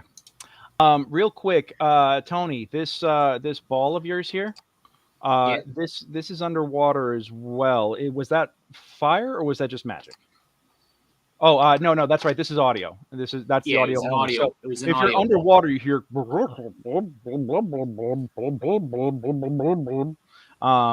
Which, how do I use the shield? And then the magical light on the tree still stays. Yes. So, DM, I have a question. I have an answer. As aquatic creatures, speaking Aquan, are we able to speak underwater? I would imagine we talk to each other underwater because we're turtles. I would say so, yeah. Okay, I mean, good. but you got to remember, you're holding your breath underwater. You're actually not breathing water. Right. But if we can are we able to use verbal if we speak an underwater language like Aquan? Are we able to fulfill the verbal and somatic aspects of a spell? Just being able to speak or comprehend Aquan doesn't mean that you can suddenly breathe water in order to speak it. Well, I'm just thinking how much air we have if we're able to speak an underwater language. Yeah. I mean, it's not breathing. That's why I'm asking. That's an excellent question. Hold on a second.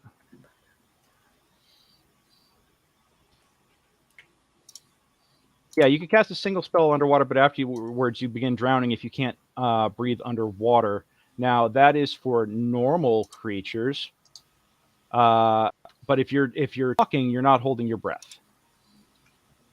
So how about this? I will give you, because of the fact that you actually have a rather large lung capacity, you can risk it by casting a spell with a verbal component. But I'm going to give you a con save, and if you fail the con save, and that the DC increases with every time you either talk or cast a spell, Gotcha. You run the risk of starting to drown. Gotcha. Okay. So that because I'm actually looking at. I love running games online because I can just look up Jeremy Crawford as I'm sitting here, and he says no rule prohibits verbal components from working underwater. Keep in mind if you're talking, you're not holding your breath. So, yeah. So I will house rule that for turtles specifically, that you might be able to avoid drowning with a con save. Okay. Cool. Yeah. Since we can hold our breath for an hour, I figure I can. Yeah, you have a large lung capacity, but if you wind up getting water in your lungs, even turtles will be fucked. So, Yep. Gotcha. All righty. So what do you want to do? Oh, you asking me? Oh, that's right. That was the guy's Junie. You got up and you're holding your action. Vicky, what are you doing? Sorry, there's just a lot of moving parts on this encounter right now, and I'm just doing my best to keep track of it all. So 100%. Yeah. Well, first, I just want to make sure that I'm able to jump up onto the wall as well. Okay. Yeah, I'll say that you can swim up and pull yourself up without too much trouble. And no one else is down. I think I'm going to just move. I'm going to hold a readied action with my heavy crossbow, which also has. Ooh. I'm gonna with my. I think it'll be with the flame rune because I only have the flame in the cloud. So I'll hold a readied action, but I'm gonna walk forward a touch with my crossbow ready. Okay, sounds good. All right, so you walk, and you're just basically the first enemy that you see pop up. You're gonna say hello to my little friend right in his face. Yes. Cool. Just checking. No worries. All right. Ooh. Yeah, this is.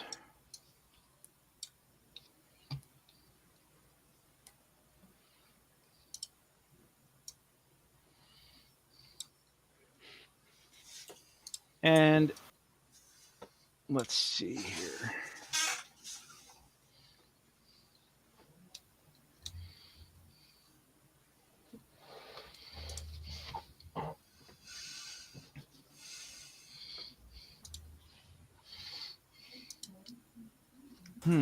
And as the water flowed on both sides of the wall, like the Yes. whole. Gotcha.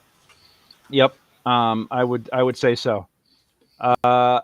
And I like that. All right. Let me see. You know, I did a terrible job of getting this all aligned here.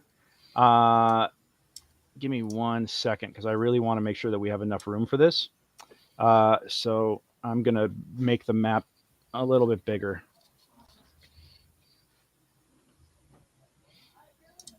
And then...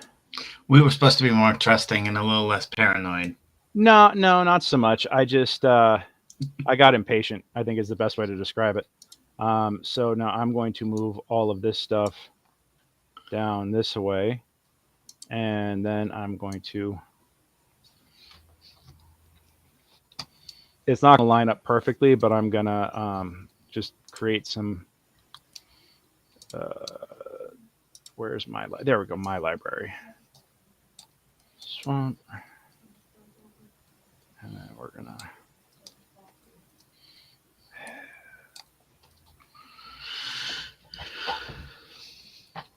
Yeah, I appreciate your patience, y'all.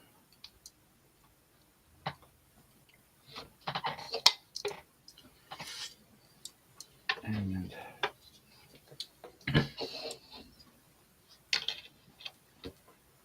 we're gonna and then background. Yeah.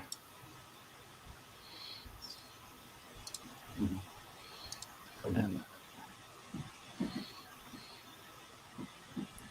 should have just done that to begin with. All right. And then DM Greg. Yep. Just while you're doing that, I'm going to use my bonus action for second wind to try to get some more help. Okay. So we're going to put everybody there. And then I'm going to grab the rest of this. Nice. What's that put you? What does that put you at now? 20? Yep. 20 out of 25. Not bad. Yeah. I'll take it. All right. Cool. All right. Friggin' Ice Wall with 38 points out the gate. Forget about it. Forget about it, eh?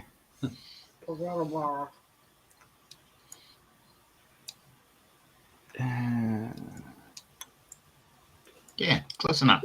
This is gonna make for a good report. So there we Yeah, are, just good. walking down, minding our own business. Yep. All right. We're gonna call this good enough because otherwise I'm gonna be freaking working on this all night. Okay. Yeah. So we've now got you guys more towards the middle of the map, so there's plenty of room to play here, as it were. And now I'm going to adjust this. Oh, and I'll take Y. There we go. Now it is updated, and I'll grab this, which was in the tree, and boom. Okay, cool. So now we're good. Alrighty. And this guy's actually back this way, and that one's back that way. Cool. All right. So that's it for that. Miguel, you're up. Okay, I'm going to. He was 2 clicks down. Oh yeah, he was right here in relation to me. That's right. Cool. Yep. Yeah. Okay. Yeah, because I could just barely see him. All right. So I drop a spiritual weapon right, and I shape my spiritual weapon because we're underwater into a trident. Mm-hmm. Okay. Got it. Oh, so that's what that lovely piece of art is right here. Got it. Yeah. All so right, I drop love it. Oh, why is it not doing? Oh, I'm sorry. I was grabbing it. That's my fault. Oh. So there you go. Go on ahead and take it. Okay. Anyway, and then so I drop that right there, and that hits. Sorry, let me cast that spiritual weapon. Boom. Nope, I miss, but it's out and exists in the world.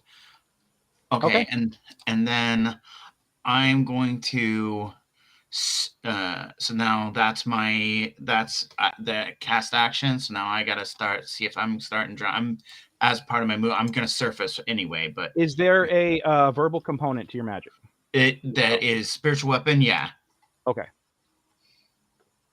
Okay. So yeah, you cast it and then you immediately basically and you fail your save. So you're gonna. I surface. Yeah. So I just immediately surface. Right here next to Vicky, and then I, that's my. There we go. Now it's much more in alignment with what it was. And Perfect. Then, that's it. That is my action. All right, give me an athletics check with disadvantage because if you're casting that underneath the water, and you fail. Start drowning, I need an athletics check with disadvantage to see if you can swim the 10 feet up. Oh no. Yep. So yeah, you're gonna you actually start to go and then you realize that you have water rushing into your lungs and you start to panic a little bit. And when you start panicking, you're not able to actually get up. So you are still submerged at the moment. Okay. Yeah. All right. And let me see. Holding breath and already fallen conscious. All right. So we're gonna. What's your con bonus? It's +1. +1. Okay. So you're gonna have one more round to try and get out of this, and then you're gonna go unconscious. Just so you know. Okay. Okay. So you're starting to kick and thrash around, and that's you're in some trouble. Cool. Frankie, you're up. All right. Well, I'm pissed, so I'm gonna go ahead and rage right now. I'm gonna get up on top of this wall, and I'm gonna ready an action to just eviscerate the first thing I see. Now, when I rage, I start to feel a little bit of extra magic coursing through me. It's a little bit strange. It's a new thing for me. So I am going to roll on my wild surge table. What thing do I get? 8.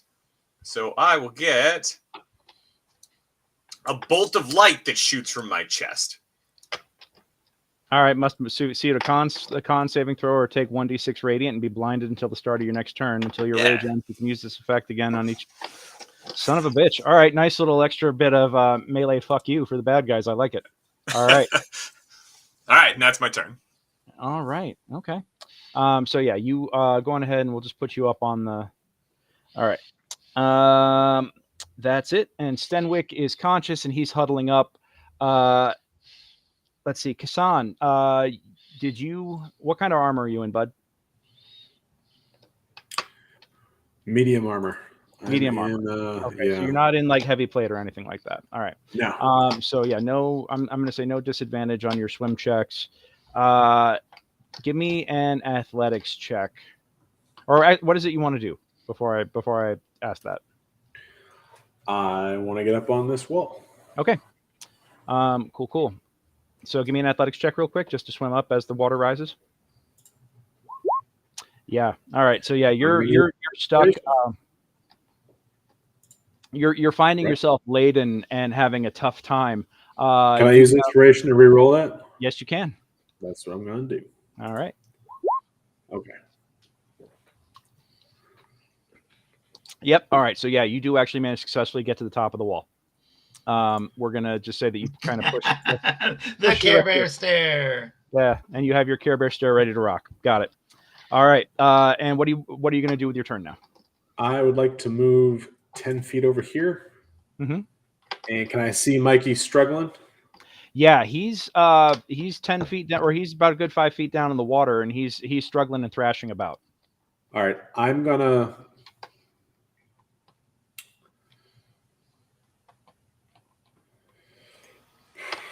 I guess I'll ready an action. Okay. To help him get up by offering my glaive for him to hold on to the shaft of to help pull him up in the water. Yes. Okay. Hopefully give him like advantage on his next roll to get up here. Then what I'll need is a strength check, a DC 10 when it comes time to roll that as like the help action. Okay. We'll call it a strength to see if you can actually like help lift a 600-pound turtle out of the water. Now displacement and everything else factors in, so all right. I'm just hoping to give it. I'm thinking like a railing that you pull yourself up out of the water. Sure, with. sure. Like I'm not picturing myself picking. But you don't want a panicking 600-pound turtle pulling you under, is what I'm saying. That's why I need you to make the help check. Okay. All right. Cool. Tony. Okay. So this reminds me of when we used to play in the water as kids. So I'm right there. He knows I'm right there. Mm-hmm. I'm gonna swim right underneath him, and I'm gonna put his legs, his feet on my shoulders. I'm gonna bend down, and I'm gonna stand up. We should put him out. We should put Mikey out of the water. Okay. Should I wisdom save to see if I can stop my panic? Well, first off, I need you to make a grapple check because Mikey drowning is thrashing about. So I need opposed athletics versus strength or dex, Miggy, whichever you want to use. Okay. Well, I mean, wouldn't it be athletics versus athletics, or do you want me to be? No, I'm trying to help you out. Well, I mean, that's the same thing. Yeah. Oh no, oh god. Yeah. All right. So Tony, he actually kind of kicks you in the face. Okay. Yeah. Well, I try and push him up. All right. Yep. Yeah. All right. Well, you know what? You get him most of the way up, but he still hasn't quite broken the water yet. He is struggling very hard and hasn't quite. Yeah. Actually, you know what? Miggy, give me a wisdom save. Okay. Or an insight check, whichever's higher for you. It's in the same. Okay. Not good. Not good. Yeah, you don't realize exactly what's going on here. You just feel something moving about you, and you're preoccupied with the fact that you literally can't breathe right now. All right. That means it is the bad guy's turn, and does that take full action or is that movement? You trying to get under him and lift him up, that is your action. Gotcha. Is he still on top of me? Or? He's on top of you right now, yes. But you don't have control over him, and he's not up enough to break the water yet. Gotcha. Okay. Okay, but I'm still holding my breath. Gotcha. Yeah, you're still holding your breath. Okay. The figure in the water. Tony, give me a perception check real fast. Gotcha. Oop.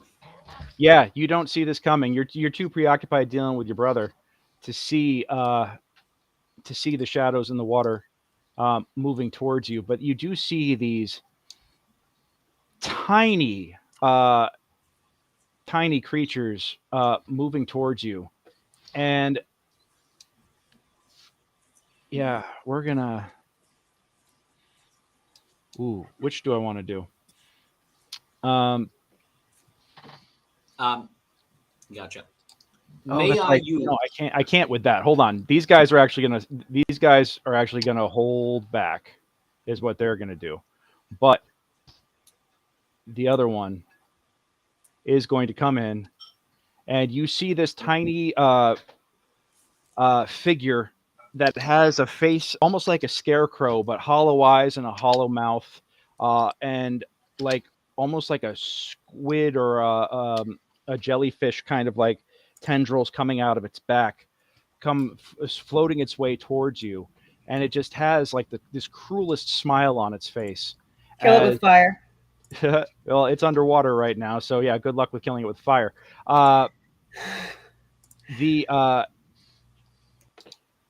It comes and starts swimming around you both so rapidly you can actually feel like a vortex forming around you. I need. Can I use? So after my homunculus goes right after me, can I use my bonus action to have him hovering above us? I was gonna say, so if anything gets close to us, they takes a little force shot at it. Can I do that? Can it see into the water, or is it too dark? Well, okay. This would be after your turn, or Sure. after Tiny Tony's turn. Them Sure. coming in, and you didn't declare a ready to action for him. So Right. this one comes up swimming around you, and you feel this vortex the water starts churning about you. Stop there. Then liquid form, natural damage, weapon, and magic. Creature in the same space as totally the start of the creature's turn. Got it. So this is going to hit at the top of your turn. But yes, you feel the water sucking you down as it starts spinning you about, and you are actually starting to get beaten and hit with all kinds of debris and stuff like that. And I actually do need you to make a con save. Okay. All right. We will resolve that at the top of your next turn. I would like to use my inspiration to re-roll that con save. Please. All right, that makes it. Okay, Junie, you're up. You do see that the water around your brothers is churning rapidly, and they are kind of stuck in the middle of some sort of vortex within the water. Tiny Tony misses. Yeah. Okay.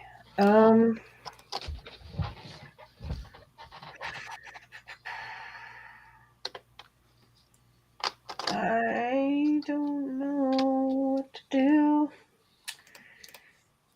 My mage hand can't lift that much, can it? No, I think your mage hand can do about 50 pounds. Okay. And am I correct that I can't see this thing under the water? Well, as I mentioned, this figure that Tony saw seemed to become the churning vortex around him. So there is no figure down there now. All you see is that suddenly the water is rotating rapidly, and there's a great disturbance underneath, exactly where your allies are right now. Okay.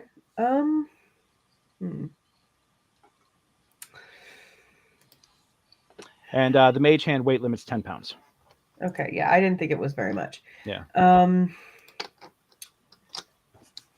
So we need to get some Scanlan's hand. I don't know what I could do that wouldn't hurt them. Scanlan's hand. Yes. That hand can carry a whole party. Yeah, well, I like the Scanlan's magic middle finger. That was amazing. So, Totally That's on a fits. hit. Okay. I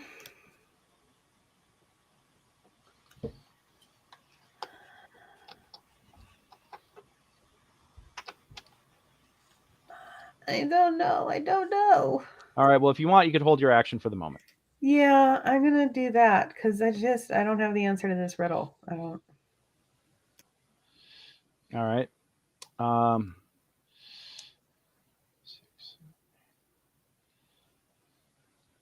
I can't use careful spell with shocking, something like shocking grasp, because that does not have a save. And it would just be on a hit. And I don't want to. If I touch, what would happen if I touched the water with shocking grasp? I don't know. You'd have to find out. Mhm. You might do damage to your allies. You might. And the donkeys are still in the water too, by the way. They are swimming along quite contently. Yeah. Yeah, I'm gonna hold my action. Okay. Cool. All right. Vicky, what do you want to do?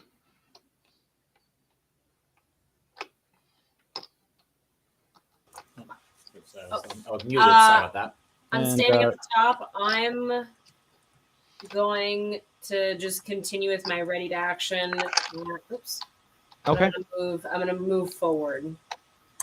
Okay. You don't want to. I mean, your brother is struggling for air right beside you right now. No, that's fine. No, I will. I'm just saying. Like at this point, it's obvious that he is underwater and distressed, but you might be able to reach him.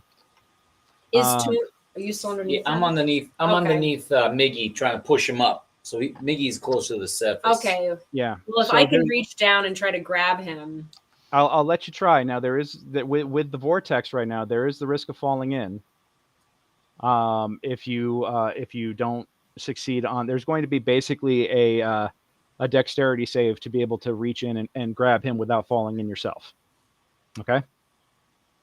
Will it take you an action to get bigger? that's a good question. I might as well.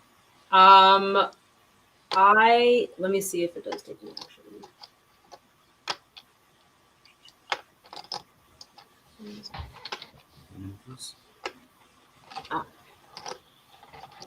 It's a bonus action. Oh yeah. Yeah.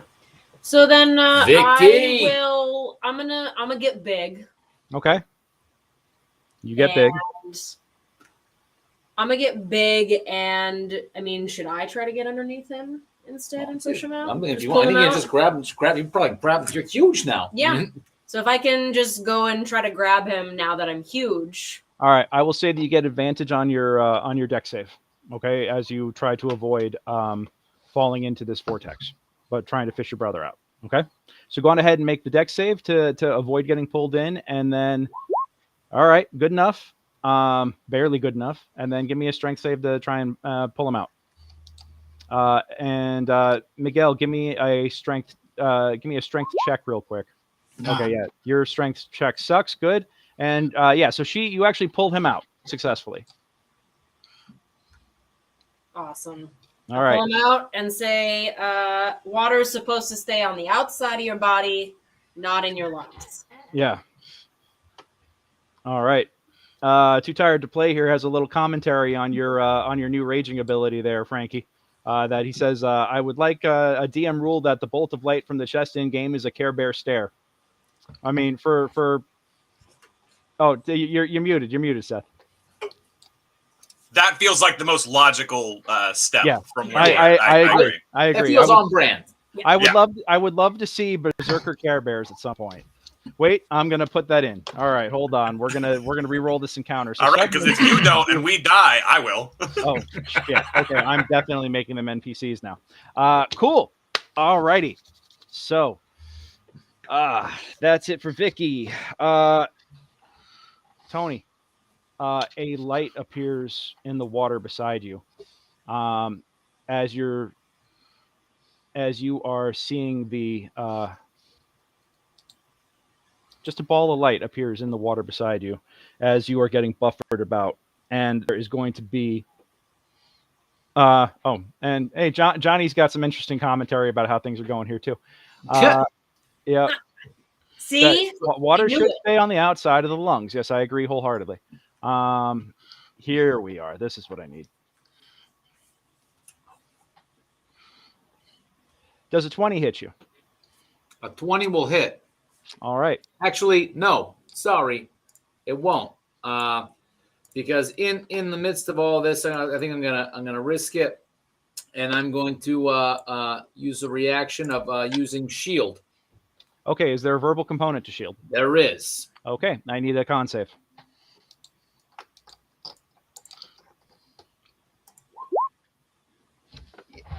All right. Yeah, the DC was 12 this time. It was 10 the first time. Now it's 12. This time you make it. So your shield goes up, and you actually do stop as a bolt of lightning kind of comes from this little orb in the water next to you as it reaches out and zoit, and it bounces off the shield. That prevents you from getting shocked by it. The donkeys, on the other hand, howl in pain as like a flash courses through all the water in the area. Yep. And that's going to be that for that guy.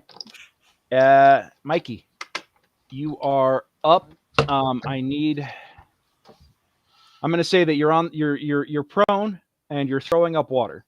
Uh-huh. But you are alive and conscious right now. Okay. I'm gonna use my bonus action to tell my spiritual weapon to keep spearing the green one.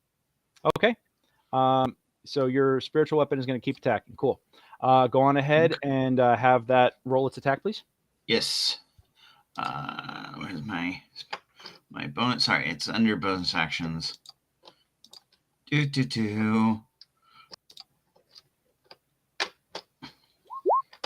Oh shit, that's a hit. Mm-hmm. Okay. I mean, it's only 5 damage, but 5 damage. Okay. And specifically a trident, so good for spearing these things. Okay. He has to make a concentration check. Let's see. Concentration check. Take damage. DC or 10 or half the damage you received, whichever is higher. So he has to make a con save. Constitution saving throw for this guy. What is his bonus? +2. Shit. The water dissipates. The water that has risen up suddenly just as if like a water balloon has been popped in slow motion. The water just splashes about, and you see these 2 tiny figures drop to the ground. And Tony, the water, the vortex that you were in, goes away as well. Nice. And there you see this tiny creature flopping about on the ground next to you. But that glowing ball still right next to you. That glowing ball in the air does not seem to be fazed by the change of environment at all. Okay, and so for my action, I want to do a flail attack with but I'm gonna have to. It's gonna be the improvised flail with my iron pot on a rope against that freaking fairy in the air. Okay, the fairy is not in the air right now. It is splashing on the ground 10 feet below. Okay, so you're up on top of the wall right now. Right. So okay, I sling my pot at it then. Okay. Give me a basic ranged attack, and it'll be a D4 damage if you hit. Okay, and basic range. I'll just roll my dart. Yeah, that'll work. What did I do with the other token? Where did he go? Does an 11 hit him while he's flopping? An 11 is not going to hit him. Okay, whatever. My pot's there tied to a rope right next to him. Okay. And then this guy's concentration goes bye-bye. All right. Frankie, you are up. All right. So, since now we can see such things as what would lift the water, I'm going to one jump up with my my scimitars. Just gonna leap up and over, just because he's still down on the ground, right? Yes, And this he is wall's on. He raised is up? on the ground, standing next to the on the ground, suddenly next to the water, but not in the water, and you can tell that he is out of his element if he's not submerged. Oh, are you And- attacking the glowing ball? Is it the glowing ball or this guy? What is This guy suddenly appeared out of nowhere. He looks like he was what the vortex turned into him, and Yeah, then F there's this just guy. a glowing ball of light. Yeah, you shouldn't have messed with my brother. So Okay. I'm gonna just walk through on through here. So this will be 5, 10, 15, Mm-hmm. and then I should be able to jump on this dude's head. I'm gonna hit Give him with me this. an athletics check just to make sure you don't take any damage falling. Oh, you got it. Show fall. Okay, yeah, you actually do manage to land gracefully, Get him, Frankie. and Yeah! take advantage on your attack. All right, I'll take it. Yep. Come on.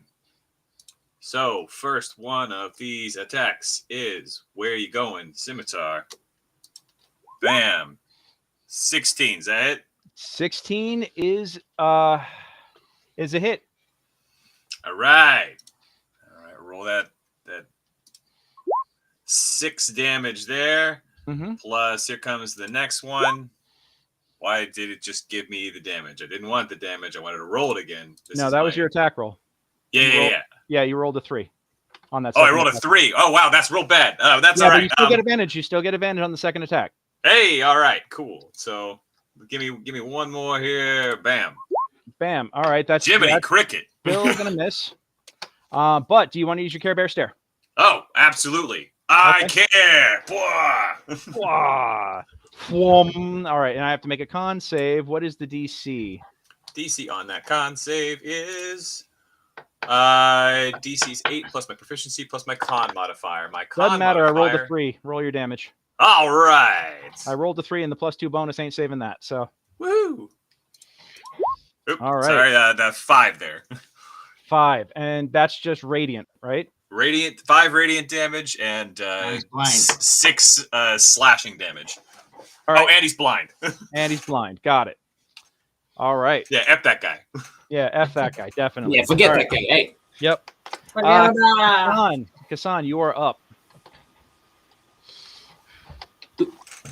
Okay. All right. So is there a target under Tony?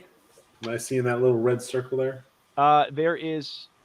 Oh no, that was the token I was looking for. I didn't realize I was grabbing it with Tony. So this is the guy right here. That's the Okay. guy. Yeah. And And then this little- Frankie basically. Yeah, and there is still that glowing ball there. Yes. do we know what that ball is? Give me an Arcana check. Oh, Yeah, I'm a smart guy. I'm sure I can. Yeah, Tony, you recognize what it is. I will tell you on your next round. And Gotcha. Kassan, you were like, oh, it's something they must have conjured. It's generating light. Okay. Yeah. All right. Kassan, all right. you got no idea. With my 0 idea, then I want to land over here Mm-hmm. on this guy. Can I maneuver my way between? Give me an athletics check. All right. Would you accept an acrobatics check? I would accept an acrobatics check. get him, That Kassan. works. Yeah, you managed to do like some sort of flippy shit and like the young bucks and just land right Yeah. next to it. Yeah. And it's time for a super kick party. I'm all about that flippy shit. Yep. Yeah. All Ruin his I'm day, going Kassan. I'm going to see about ruining his day. Let's go with an attack here. You're All right. flanking too. And is this with advantage, right? Because of where we're at? Yes, you are flanking, so you get advantage. All right. Neither of those is going to hit though. Not going to hit. Okay. Yep. Pole arm attack. Yep. That'll probably Okay. hit. All right. Well, I'm going to tell you this, Tony. With the polearm master. Yeah, that's a hit. Yeah. 7 bludgeoning. Bludgeoning. All right.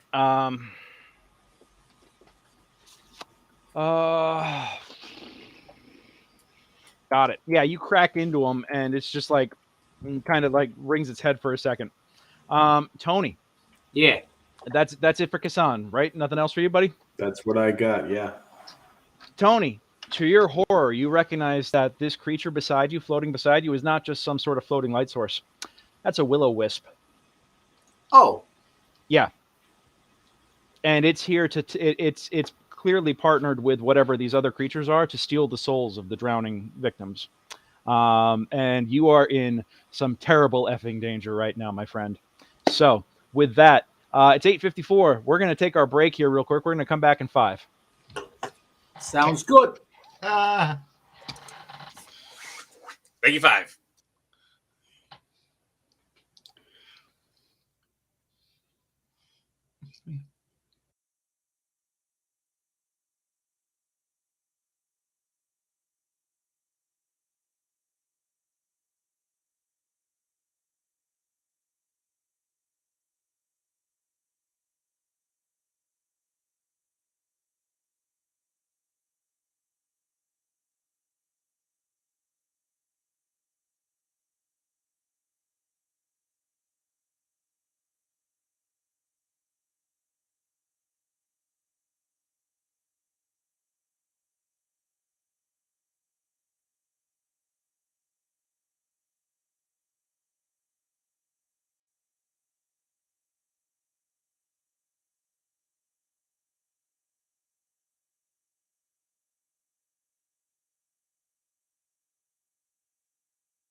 We'll keep up with the break here, but how you doing, Anton?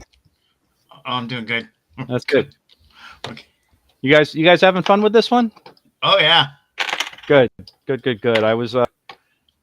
I thought this was a very interesting pairing of creatures when I rolled up this encounter. So I thought, this would be exciting and fascinating, and also like playing with conditions and things that I haven't played with before. So, Yeah. I mean, I just failed a con save, and then like I couldn't roll for like an entire round. It was like crap. And yeah, then it's like, oh wait, no, I'm gonna roll really awesome to resist you helping me. Yeah, naturally, of course, right? Because what else would I roll? absolutely. Okay.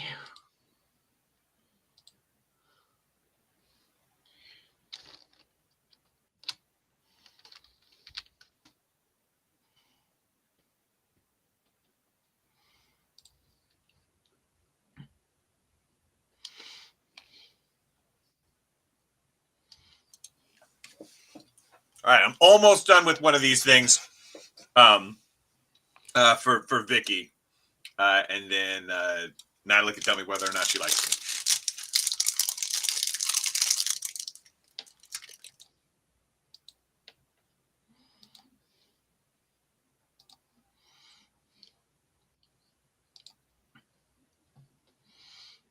What was that you were saying, Seth? Sorry, I lost that for a second.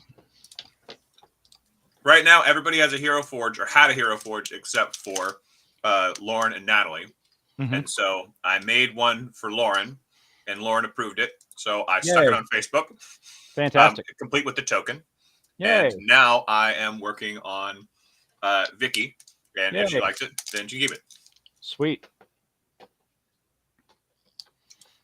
And on both of those, if either one is like, I want to change it, I shared the link with them so they can just make a copy and edit their own. Okay. Ooh.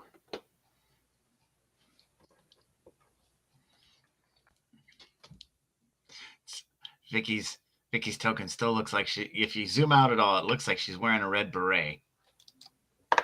Raspberry beret. Okay. I will 100% say. agree. Well, actually, yeah. Okay. Oh, and the mules both. When the water disperses, the mules both fall 10 feet and take some damage. So the mules are hurting a little bit. Don't you hurt those mules, Greg. Oh, well, it's not me. It's the fact that you guys ruined the pool that they were swimming in. So I feel no guilt. None. I'm just letting you know. All right. Well, we'll go ahead and bring it back because I set the timer just a little bit longer than 5 minutes. Cool. All righty. So yes, you realize to your horror that you actually have a honest to God's will-o-wisp floating right beside you.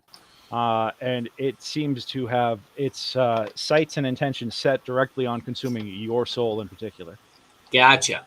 Yep. And what would you like to do? How much do I know about this will-o-wisp? You got a what? You got a 16 on your Arcana? 15, yeah. 15. With a 15. Okay, well, with the 15, I will tell you this. You know that they are undead. Yeah. You know that they are evil. Yeah. That what they do is consume life forces of creatures. That's basically what they do is they help consume the life force of the living. They hate the living. And that they can, as you have experienced firsthand, they have lightning-based attacks. And they're sort of like sirens in the fact that they can lead unsuspecting individuals to their death with traps. So they're very cunning. Gotcha. And Yep. has it been harmed at all? It has not been harmed. Gotcha. And would I know if it has any resistances? With a 15, or in a West Marches style, either or. I will tell you this. You know that these little monsters here have a lot. They are resistant to all kinds of non-magical damage. Gotcha. And Yep. do I know anything that they are being in melee distance to them? Is there any difference as opposed to being at distance with these jabronis? Their main attack, the shock, is a melee attack. They'll zap you from 5 feet away, but they can't get you from further than that. And they are incorporeal, so they can actually go through solid objects. That's something else that you know. And you also know that if anybody drops unconscious near them, they will finish them off and suck the life force out of them, dealing them death saves. They are utterly merciless. Gotcha. Oh, and one more thing. They can turn invisible at will. Awesome. Yeah. Is that all? Is that it? We got That's anything it. else? That's it? Yeah. Oh, they are resistant to thunder, cold, fire, necrotic, acid, bludgeoning, piercing, and slashing from non-magical sources. And they are immune to lightning and poison. They're immune to exhaustion, grapple, paralyzed, poison, prone, restrained, and unconscious. And they're only a CR2 creature. So clearly, this was designed to be a PC destroyer for low-level folks.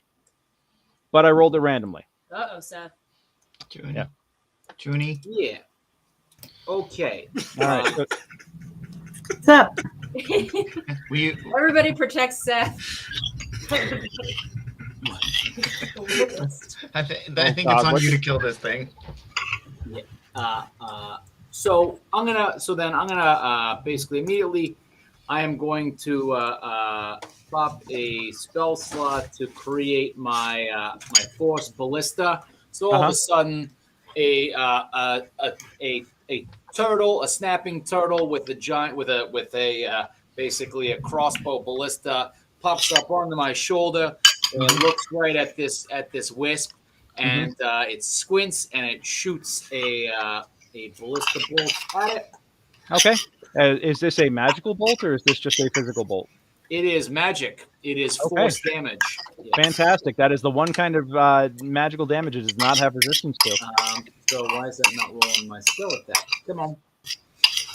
Hey, whoever's digging into the bottom of that bowl, if you don't mind muting while you're doing that. Oh, son of a bitch. 24 hits. All right. Okay. And that is going to be Does it keep going back? Apologies. It's okay. All right, 2d8 force damage. 2d8. Yep. All right. Well, 7 points of damage. You zap it, and it kind of zoits for a second. And you could see that it's never been hit like that before And in its entire existence. it with the force ballista when it gets hit, it also gets pushed back 5 feet.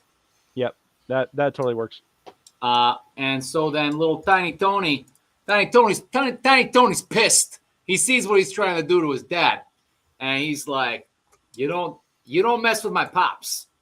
So let's see. He made him miss before. So let's see. Tiny Tony is looking at him. Mm-hmm. But a 7, I don't think is gonna hit. 7 is not going to hit. All right. So that's my action. That's my bonus. So you have action. you have the cannon, and you have Tiny Tony. Correct. And I've got Owl Capone. Yeah. This is the advantage of being an artificer and a wizard. Yeah. I've got my Owl Familiar. I've got my Infused Homunculus, which is I am not at all gunning for you, Paul. I promise yet. I'm totally. You know what? You. All right. Yeah. It's fucking lonely at the top, but somebody's gonna be here. Just wait till you see my mechanical arm with the shield. All right. Do you want to do any movement or anything like that? Mechanical. So I've got this little guy down beside me as well, correct? Yes. This guy he is on the ground next to you. Flanked, and not only is he flanked, but he is on dry ground, which causes him severe disadvantage. So yeah, you basically have advantage, and if you hit, I'm going to rule it to be an auto crit. Well, I do not believe I have the ability to do anything else as a reaction right now. So I think yes. I think for the time being, I'm gonna just kind of put my back to the wall and put my shield up and try and hope that my friends and allies are gonna wipe the floor of these jabronis. Got it. Okay. Cool. All right. That means it's the bad guy's turn again. Let's see. This guy is going to turn invisible. This guy is going to turn invisible. This guy is going to turn invisible.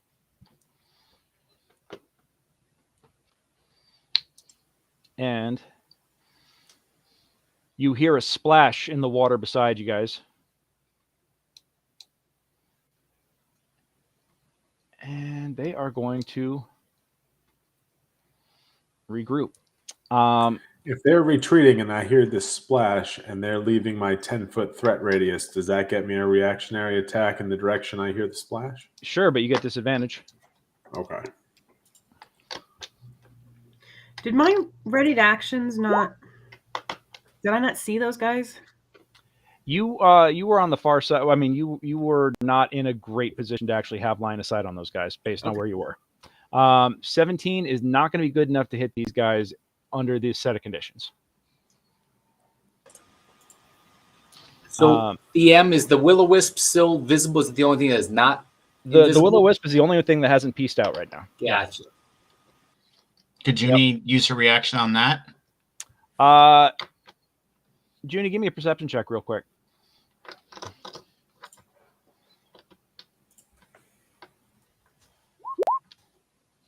All right. Yeah, I'm going to say that you're not in a position to actually catch that yet, because you were saying that the first enemy that you see pop into your field of vision, or was it come at you? I can't remember what your condition was. I think C, but I don't know. All right. Well, you're not able to. You've got to. I mean, basically, what you're trying to do is look through the wall of ice down to the ground below, and I'm going to rule actually that because it got popped 5 feet back, that you actually probably can see the top of it at this point. So, do you want to take your shot? Yes. All right, go for it.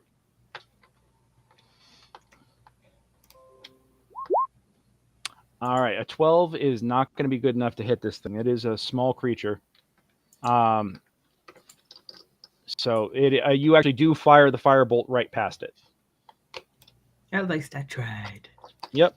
But it is your turn now. So do you want to adjust your positioning and take another shot? Is it resistant to fire magic or just like fire? It is resistant to fire. It says resistant to fire, but hold on. Thunder, cold, fire, necrotic, and acid. So I'm assuming that those are all actually from magical attacks, and then bludgeoning, piercing, and slashing from non-magical sources. Because there is not all commas. There is a semicolon between the elements and the bludgeoning, piercing, and slashing. So it would be resistant to fire, magical fire damage.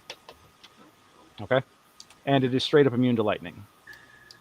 Okay. The AC on this guy is 19. It is currently at 15 hit points. Yeah, it is a tiny little bolt, like mote of light floating about, looking to suck some souls.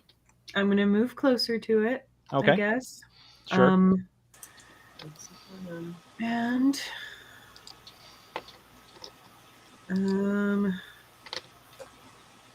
Take that ugly undead Tinkerbell and smash it, Joni. I'm gonna cast Ice Knife because if I hit it, I still get 1d10 of piercing damage. Okay. Are you gonna hit It's Frankie not a with that? weapon. It's a magical weapon, so Go for it. imagine it should work. right. So they have to make a dex throw. Or no, on a hit it takes 1d10. Oh. And then it has to make the dex save. All right. Shard of ice, fling it with creature in the range. Spell attack on a hit. Target takes 1d10 piercing. Hit or miss the shard, then explodes. Target and each creature within 5 feet must succeed on a dex saving throw or take 2d6 cold damage. Yes. So if I hit it, I don't think I did. You said it was 19? 19. So yeah, so it's going to miss with the 18, but it lands. I need Frankie to also make the dex save, please. Yeah, I'm clear on that. Here we go. I need to make that. I did not make that dex save. Okay. I rolled a 14 for my dex save. I'm going to use my inspiration because I have reroll very that. little HP left. Yep. Oh, you just barely make it. All right. I'll take it. Yep. All right. Well, swing and a miss. Hey, it was worth a shot. And now that ice knife. Okay, so it's all or nothing on that damage, not for halvesies. Okay. So it For does the first hit, yes. And I think also for the second one. Yeah, because it doesn't say anything about taking half on a right. Half on a success. All right. Cool. That is still a gnarly spell. That was a good shot. Vicky. All right, I'm going to take my magical Heavy crossbow. heavy crossbow and do a shoot on the glowing evil. Okay. Go for it. Ace of 19. 13 is not going to make it. So yeah, your bolt, it just kind of like whoops around your bolt. You want to use inspiration? Yeah, I'll use my inspiration and do it again. Okay. Yeah! Oh, hey, that hits. Thank you, inspiration. It was meant to be. That's magical piercing. That is magical piercing. Yeah, And that's you, the infused heavy crossbow, so that's magical piercing damage. You also don't you get to roll an extra 1d6? Yeah. Do I? Oh, I have to. You have to manually. Yeah, or Manually? touch it. Oh, no, you might be able to touch it. Sorry. Forward R. Okay. 1d6. Yeah, space it. Yeah, that's enough to pop it. You actually, you line the bolt up, you fire it in, and it actually connects. And with a great flash of light, the bolt is vaporized, but so is the will-o-wisp. And I said, I love potties, but I do not like evil disco balls. That is fair. That is fair. It doesn't go with. It doesn't fit the decor. No. No, it really doesn't. Okay. With that, Miggy, you're up. Okay, I hop down off the wall. Give me an athletics check. Acrobatics. Yep, totally fine. Okay. You do a ninja flip, do some flippy shit, Yeah. and just drop right down. Yeah. Yeah, ninja rap. flip. Yeah. Okay, and then I'm going to since I can't, so they're not visible, so I no sense in redirecting my spiritual weapon at this point. Mm-hmm. So I'm going to hit my friends with bless. Okay. No, you know what? We don't need that. I'm gonna hit cure wounds on my brother who's hurting for not a lot of damage. Okay. All right. So that's 8 hit points back to Frankie. Thank you very much for that. Okay, and then I'm also gonna infuse you with a potion. So that's but I gotta roll that. So potion of healing is there we go. For 8. 9. All right. 2 potions. Yep. Okay. Cool. So gets another 8 hit points back. Fantastic. All right. Frankie. All right. So what else is even on this board that's still alive? There's still ugly, floppy, fishy fairies. They are invisible at the moment. Oh, they are Yeah, they're invisible alive. at the moment. Oh, that is very unfortunate that they are invisible at this moment, because I am in such a crazy rage right now. I feel like I can just see the damn magic like everywhere. So I'm going to use my magical awareness as my action, which opens my awareness to the presence of such concentrated magic as these invisible folk. Hold on a minute. Oh, your Path of Wild Magic. You son of a bitch. All right. That's right. It's not a very good subclass, but it is a fun subclass. All right. When you choose this path to 3rd level as an action, you can open your awareness to the presence of concentrated magic till the end of your turn. You know the location of any spell or magic item within 60 feet of you that isn't behind total cover. When you sense a spell, you learn what school of magic it belongs to. You use this feature a number of times equal to your proficiency bonus, and you regain all expended uses when you finish a long rest. Okay, and then you don't have unstable backlash, bolstering magic. I need to kill you. Okay. I'm sorry. Did I say that out loud? Yeah, and actually That's how that you know qualifies. you're doing it right. Yeah, the invisibility effect is actually an 8 spell casting. So, yeah, you actually do detect that the 3 of them are on. They have regained, or they have actually regrouped. Why can't I select them? Oh, because they're on this layer. They have regrouped right over here on the ground, and they are all kind of like huddled, and seems like they're trying to figure that out. So you actually do feel like the glow of their presence, like right over here. Okay, perfect. Yeah. Because I'm going to say, I don't know if anybody else can see these things, but I'm staring right at them, and then I'm going to use my Care Bear stare. All right. Yeah. So I have to. It's only good for 1 target.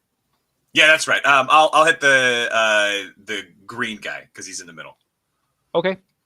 Green guy in the middle. Got it. Okay. So I need to make. Because if you miss, you might hit one of the other 2, right? I mean, I'm not that generous. No, I know, but hit the one in the middle. All right. I figure one of them's already blind. I might as well blind the other one. 14. How long does that blindness last? That's a good question. I will look that up because. And what is the DC on the save? DC is 8 plus proficiency plus con modifier, so that's 8 plus 2 plus what's my proficiency? My proficiency is 2, so 12. 12. All right, so a 16 will clear it. That is unfortunate, but that is true. All right, but they all kind of like see that you took a shot at them, and they all kind of like duck and look to each other, and you can hear some chattering all of a sudden as they. He is no longer blind. It is until the start of my next turn. Got it. Okay, so he's no longer blind. So he actually managed to find his way over out of luck more than anything else. Okay, cool.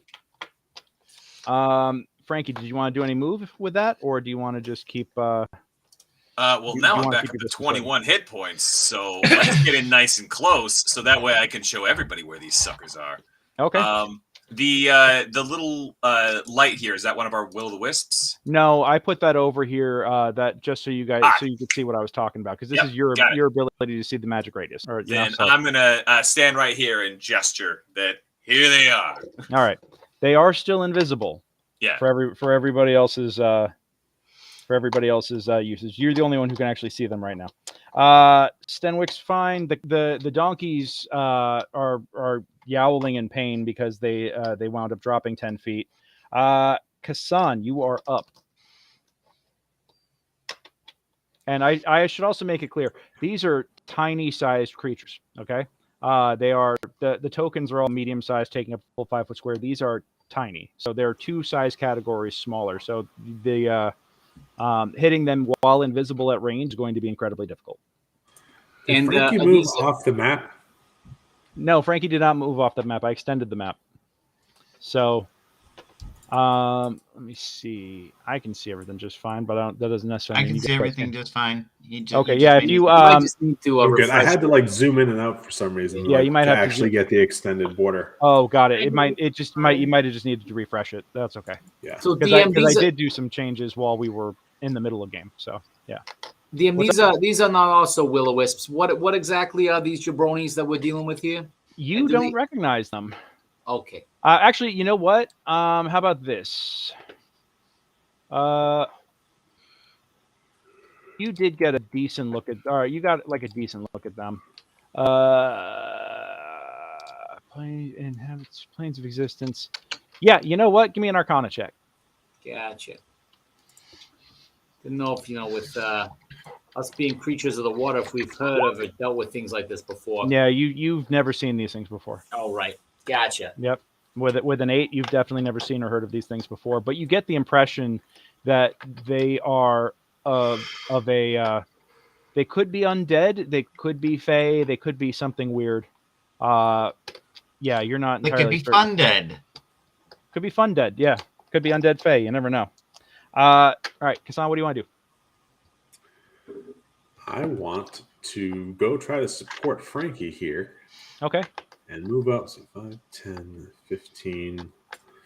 I'll move up to here, and I will just swing in the general direction of where he said the things are. If give me an attack roll with disadvantage. Coming up.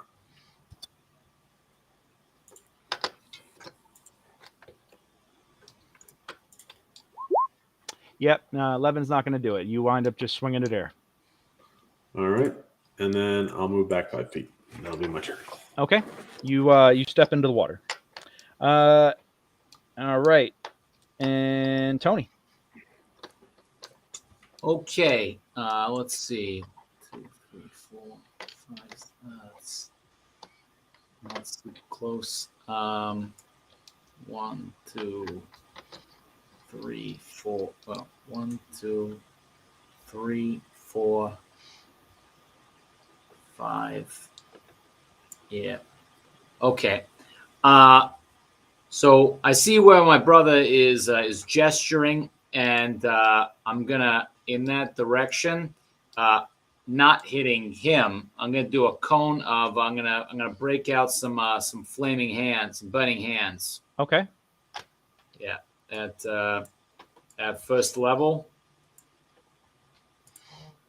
and so that's gonna be a dex save of 13 for them. Okay. For those and two. So you're moving over there. Yeah. Okay, they're going to get advantage on this because they are invisible. Doesn't it cover the whole area? Let's see. Burning hands. I mean, Yeah, it's a cone. Yeah. Okay. You are now. Are you cutting Frankie out of this cone? I am cutting Frankie out of this cone. Got it. So it's only going to possibly engulf 2 of them. Yeah. All right. And the DC is 13. Okay. First Correct. one makes it, and the second one makes it. Gotcha. Yep. And I am going to ready my bonus action of my Eldritch Ballista in case any of these jabronis becomes visible. I'm going to pop it in the mouth with my Force Ballista. Got it. Yeah, I don't think you guys have to worry about them becoming visible anytime soon. Let me tell you. But I gave them such a convenient target here for them to hit. Don't they want That to go is for true, but you've already destroyed their strongest ally, so you know they're not exactly terribly thrilled at this series of events. I will tell you this: Vicky, Junie, and Stenwick all have to make dex saves right now, and Stenwick fails and is unconscious again. And Vicky and Junie, you both fail as well. The wall of ice suddenly shatters and falls. So you're each going to take d6 falling damage. Junie, you're going to take 5. Vicky, you're going to take 3. And from a 10-foot fall, so nothing too terrible except for the fact that Stenwick is now like, basically thud hits his head when he lands. It's just a bad scene from the looks of it for him. Is he taking death saves or? He will be on his turn. Didn't he have 8 hit points? No. What's that? Didn't he have 8 when Tiny Tony gave him a potion? Well, he's not gotcha. leveled. He's Gotcha. he's not a leveled character. Gotcha. So he's got like 5 hit points, and Gotcha. I just rolled max damage on the fall for him. Gotcha. So he's all right, and then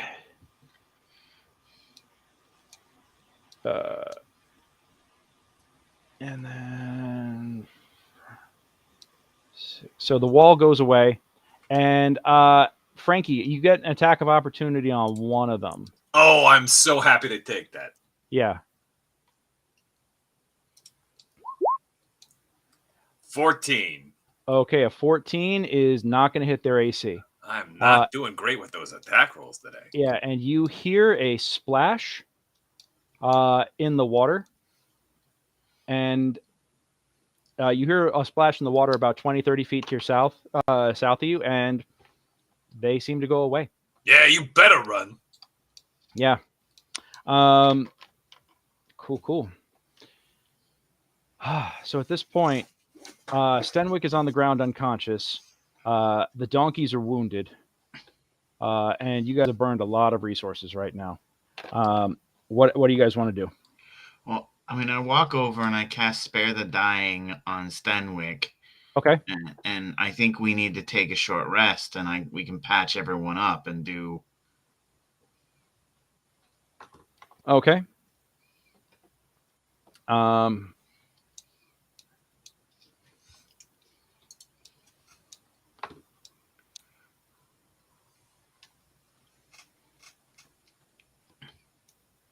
Yes, I would like more hit points. All right. So you guys are stopping. I will give chase just up to the water's edge, pull that exact same maneuver that I did before of where's the spell, shoot it with my Care Bear stare. Okay. In the what is the range on your magical vision? 30 feet, I think. Yeah, they're well beyond that at this point. They have an incredibly fast swimming speed. So, yeah, they are gone.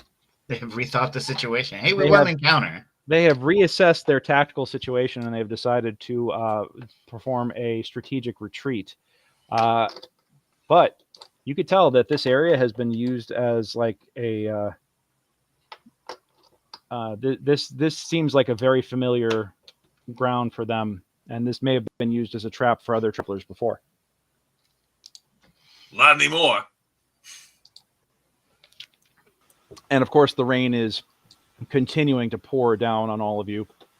The cold is intense. What do you guys? So you're taking a short rest. Go on ahead and burn any. Now, do you have any healer's kits? No, but I was gonna cast Prayer Healing. Okay, if you want to cast Prayer Healing, go for it. If anybody wants to use hit dice to regain hit points, the trick is that you need to expend charges from a healer's kit in order to do that with this campaign. that's just something that hasn't. You guys haven't taken short rests and regained hit points through that before, so this is something that This is new. So, Yeah. so we need to buy healer's kits versus roll. Okay. Yeah, you If guys can I'd either known, I burn. would have bought some. I'm going to take a potion then. Okay. Wait, don't do that. Well, you don't need All that. right, I'll wait. Yeah. So does that include people who have features that allow? If you them have to second do- wind or something like that, you don't need the healer's kit for second wind. This is if you just want to burn hit dice during a short rest to regain hit points. You do have to expend a charge from a healer's kit. Yeah, no, I'm saying there are some class features or feats or something that affect that in some way. Do they still need a healer's kit for?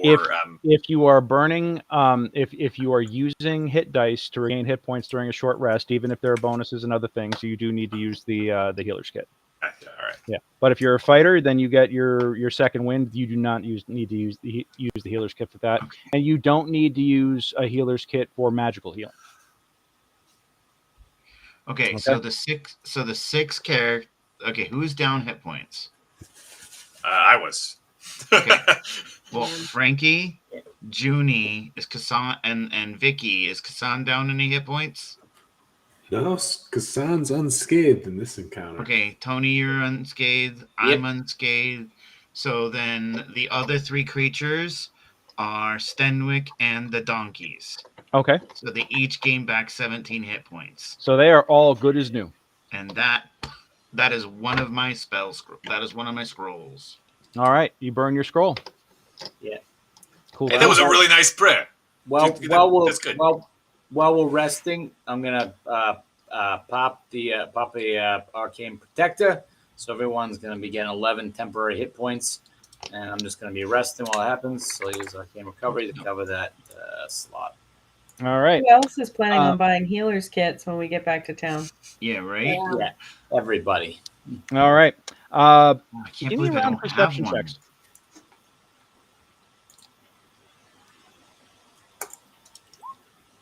I don't think I see it. I'll take that. Oh, Miggy lots and of Vicky. 20s. Yeah. Oh my What god. is that? Miggy and Vicky, you guys see it first, but then Frankie and Tony, you notice it as well. You see, maybe when the water receded and everything, it washed. That you see what looks to be a drowned corpse that has washed up on the ground nearby. Gross. It looks like a former adventurer. That the body has been picked relatively clean, but Miguel, you do notice that there is a pouch on their belt still. Okay, I'm going to be a lookout. Yeah. And Vicky, you notice the pouch on their belt as well with that 20. All right. Where is the body? I'm going to say that the body is. I don't have a token for it, but we'll just say it washed up over here, like close to you guys, relatively. All right. I mean, Yeah. I'll inspect the body. Okay. Yeah. Like I said, it looks like it looks like a somewhat of the adventuring persuasion, well-muscled, scarred body. Looks like it died of. It looks like it died with a rictus of fear on its face. And you notice that the water, or that the body looks like it's been bloated, as if it's been submerged for some time. And mostly like no weapons, no armor, but there is still a leather pouch secured to its waist. And I'm gonna go through the pouch on his waist. No problem. You actually you open up the pouch, and inside it is a coin pouch. You find 23 gold, 10 silver, and 18 copper. 23 gold, 10 silver, and 18 copper. Yep. And let me see if there's anything else. Think that's my. Oh, sorry, go ahead. Hold on one second.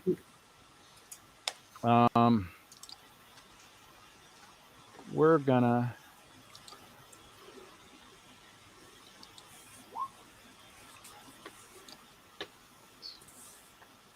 I'm gonna make a stew while we're Yeah, you know what? taking a rest.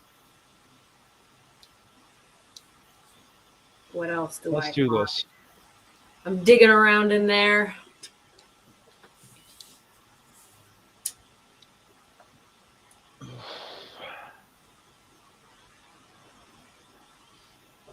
Got it. All right, or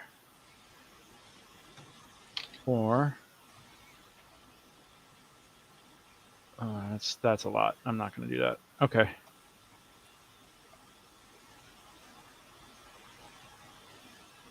Yeah, no, that's insane. Okay. You find in the bottom of that pouch, you also find what looks to be a small vial. It's a glass jar, as a matter of fact, about 3 inches in diameter. Yeah, it looks tightly sealed. The exterior is wet, but it looks like the seal is still good. Is there any color to it? Um, Or is just it's like it. glass? Are you? Well, it's the. It looks like it's like a white cream inside the glass jar. Okay. I kind of shake the pouch and say, "Oh, I found some coin and some vial." I don't shake it, but I just jar. Yeah. Oh, it's a jar. Okay. Yeah.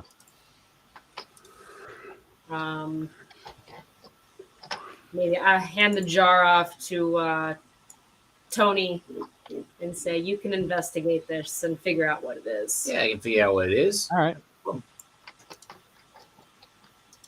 All right. The let's see. Are you casting Identify or anything like that, or are you just taking some time with it to? I'm just gonna take a look at it first, see whether I. Give me an Arcana check. Yeah.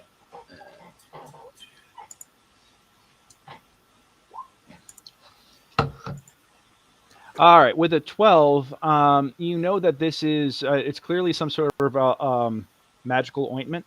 It's topical, it's not ingested.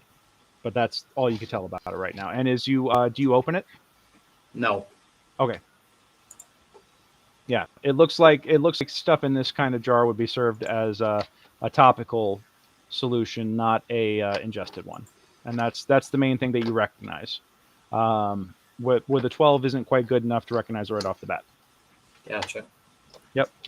I'd like to just walk into Al Capone and look around from above to make sure we don't miss nothing. All right, give me a perception with disadvantage because it's still pouring rain. Gotcha. So would it be straight? He gets advantage. Yeah. So Yep. So it'll just be a straight perception check. With an 18, as he floats about, or as he kind of like looks about. With the fog and everything else, it's really tough to see anything. But for the moment, Al Capone is pretty convinced that you are alone for the moment. That, of course, can change. And he didn't see any shinies or any bodies, any troves, that's sort of what I was having. Nothing like that. No, like the one corpse that washed up when the water went away. It looks like that this being may have been there pretty recently. You do know that there were other adventurers that have gone down into the Barrows recently, and maybe he was lost along the way. It's been raining like this for, a day or two, so maybe the rains brought out these creatures. All right, give me Anton. Give me an investigation check. Oh, it's not survival. Sorry. Our survival works too. Oh, all right, yeah, you actually do manage to find some stew, some herbs, and you actually do manage to trap some small amphibians, if you wish to. Actually, the funny thing is that with the ice and the water disruption, you actually do already manage to find some freshly like an eel or something, bludgeoned to death swamp creatures. Yeah, like little amphibians and stuff like that, and like some fish and some frogs that were, with the sudden displacement, bludgeoned on the rocks. All right, I make some stew. I give around little bits of the hot coffee. Get everyone fortified. Okay. So you're building a fire here in the middle of the swamp. Okay.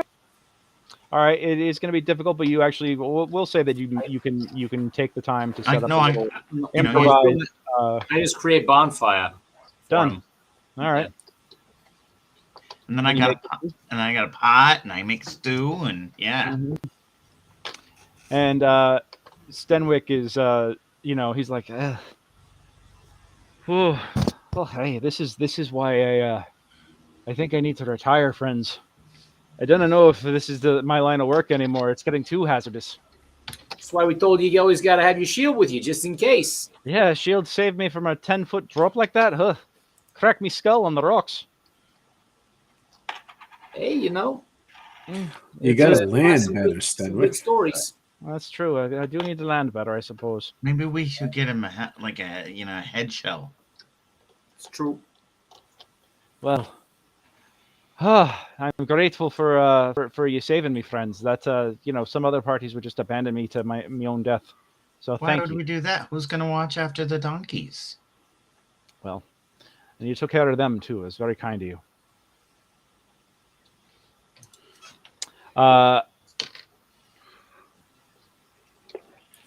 It's 9:40. Yeah. It's 9:40. We'd probably end. We used to probably got to head back to town. Yeah, you guys take an hour, and at this point, knowing that it would be really difficult to start a delve at this point. Besides with the weather and everything else, we'll say if you guys want to turn it around, you can head back early. I don't know. Did we get 500 XP? I mean, do we have any ability to try and set a trap for any of these guys that we? You guys would get 125 XP each for this encounter here. Yeah. So, you get 450 for the. You guys get a total of 450 for the Will of the Wisp and 100 XP for each of the for the other creatures. So 750 total divided by 6. That's 125. Munchkin it, just boot down the door, go looking for trouble. Oh boy! All right. I mean, how long do you guys want to play tonight? Sure. You're going to lose your East Coasters. So. No, it's okay. Yeah. I have to get up at like 4 a.m. to take Julie's brother to the airport tomorrow or today. Man. It sounds like this is a great opportunity to end early. Yeah, I think we'll go on ahead and end it early so Matt can get some sleep. So, but you guys do make it back to town safely, and. Yeah, is there anything that you guys want to do in town since we've got a few minutes left before buy some healers kits? Well, we need to get healers kits. We need to restock our potions. Yeah. We need to we see need a new scroll of prayer healing. All right. That was 125 experience? 125 XP, yes. The kits cost 10 gold apiece and have 10 uses before they must be replaced. So one for each of us? Yeah. Wait, 10? Hold on a second. That can't be right. Because, in D&D Beyond, they say 5 gold each. Oh, yeah. All right, so we're going to go with D&D Beyond. They have 5 gold each. They weigh 3 pounds, and they have 10 uses. So that's 27 gold with a discount, which brings our tally to 1,541.2. Let's see. How many potions do we need? I need 2. I need 1. So that's 3. Anybody else use potions? I still got 3. Oh, you need to be carrying 4. Oh, well then I need 2. Oh, I've got 3. I think that's all I got last time. Yeah, because we were going. Our OP was 3. Gotcha. Okay. Do we want 3 or do we want 4? 3 is fine. You should carry 4 because one's on your homunculus. That's right. Yeah, I got 4 potions on me. What's that? I said I got 4 potions on me too. Oh, I think because we got like a 10. I think that's why. Yeah. So let's see. So I need 2, and you need 1, Miggy. So that's 3. Yeah. So let's see. That would be usually 150, but we get 5 off. So that's 135. Gotcha. And then I need to buy. Then we need to provision. I'm just gonna look at it. Because that was my last day of rations.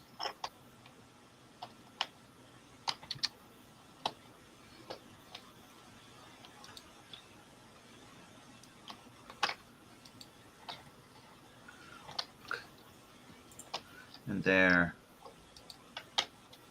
0.5 gold, so let's I need about 7 of those.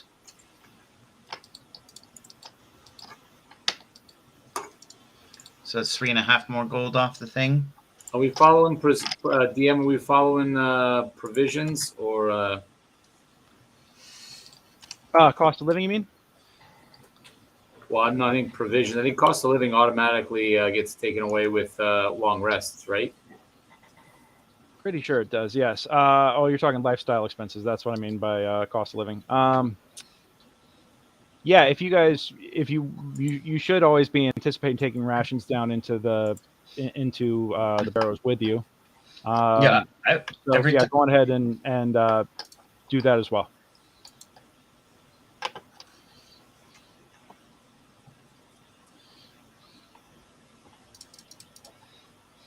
Okay. Okay. Okay, and I got healer's kit. Okay. And then the problem is we gotta cough up money for the scroll of the prayer healing scroll. It's all right.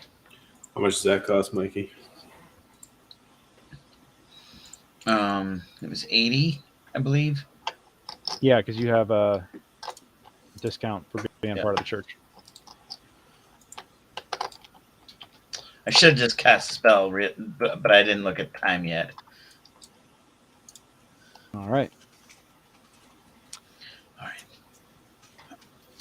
got to divide up also the money from last. I didn't put that in. So usually a lot of that will be covered.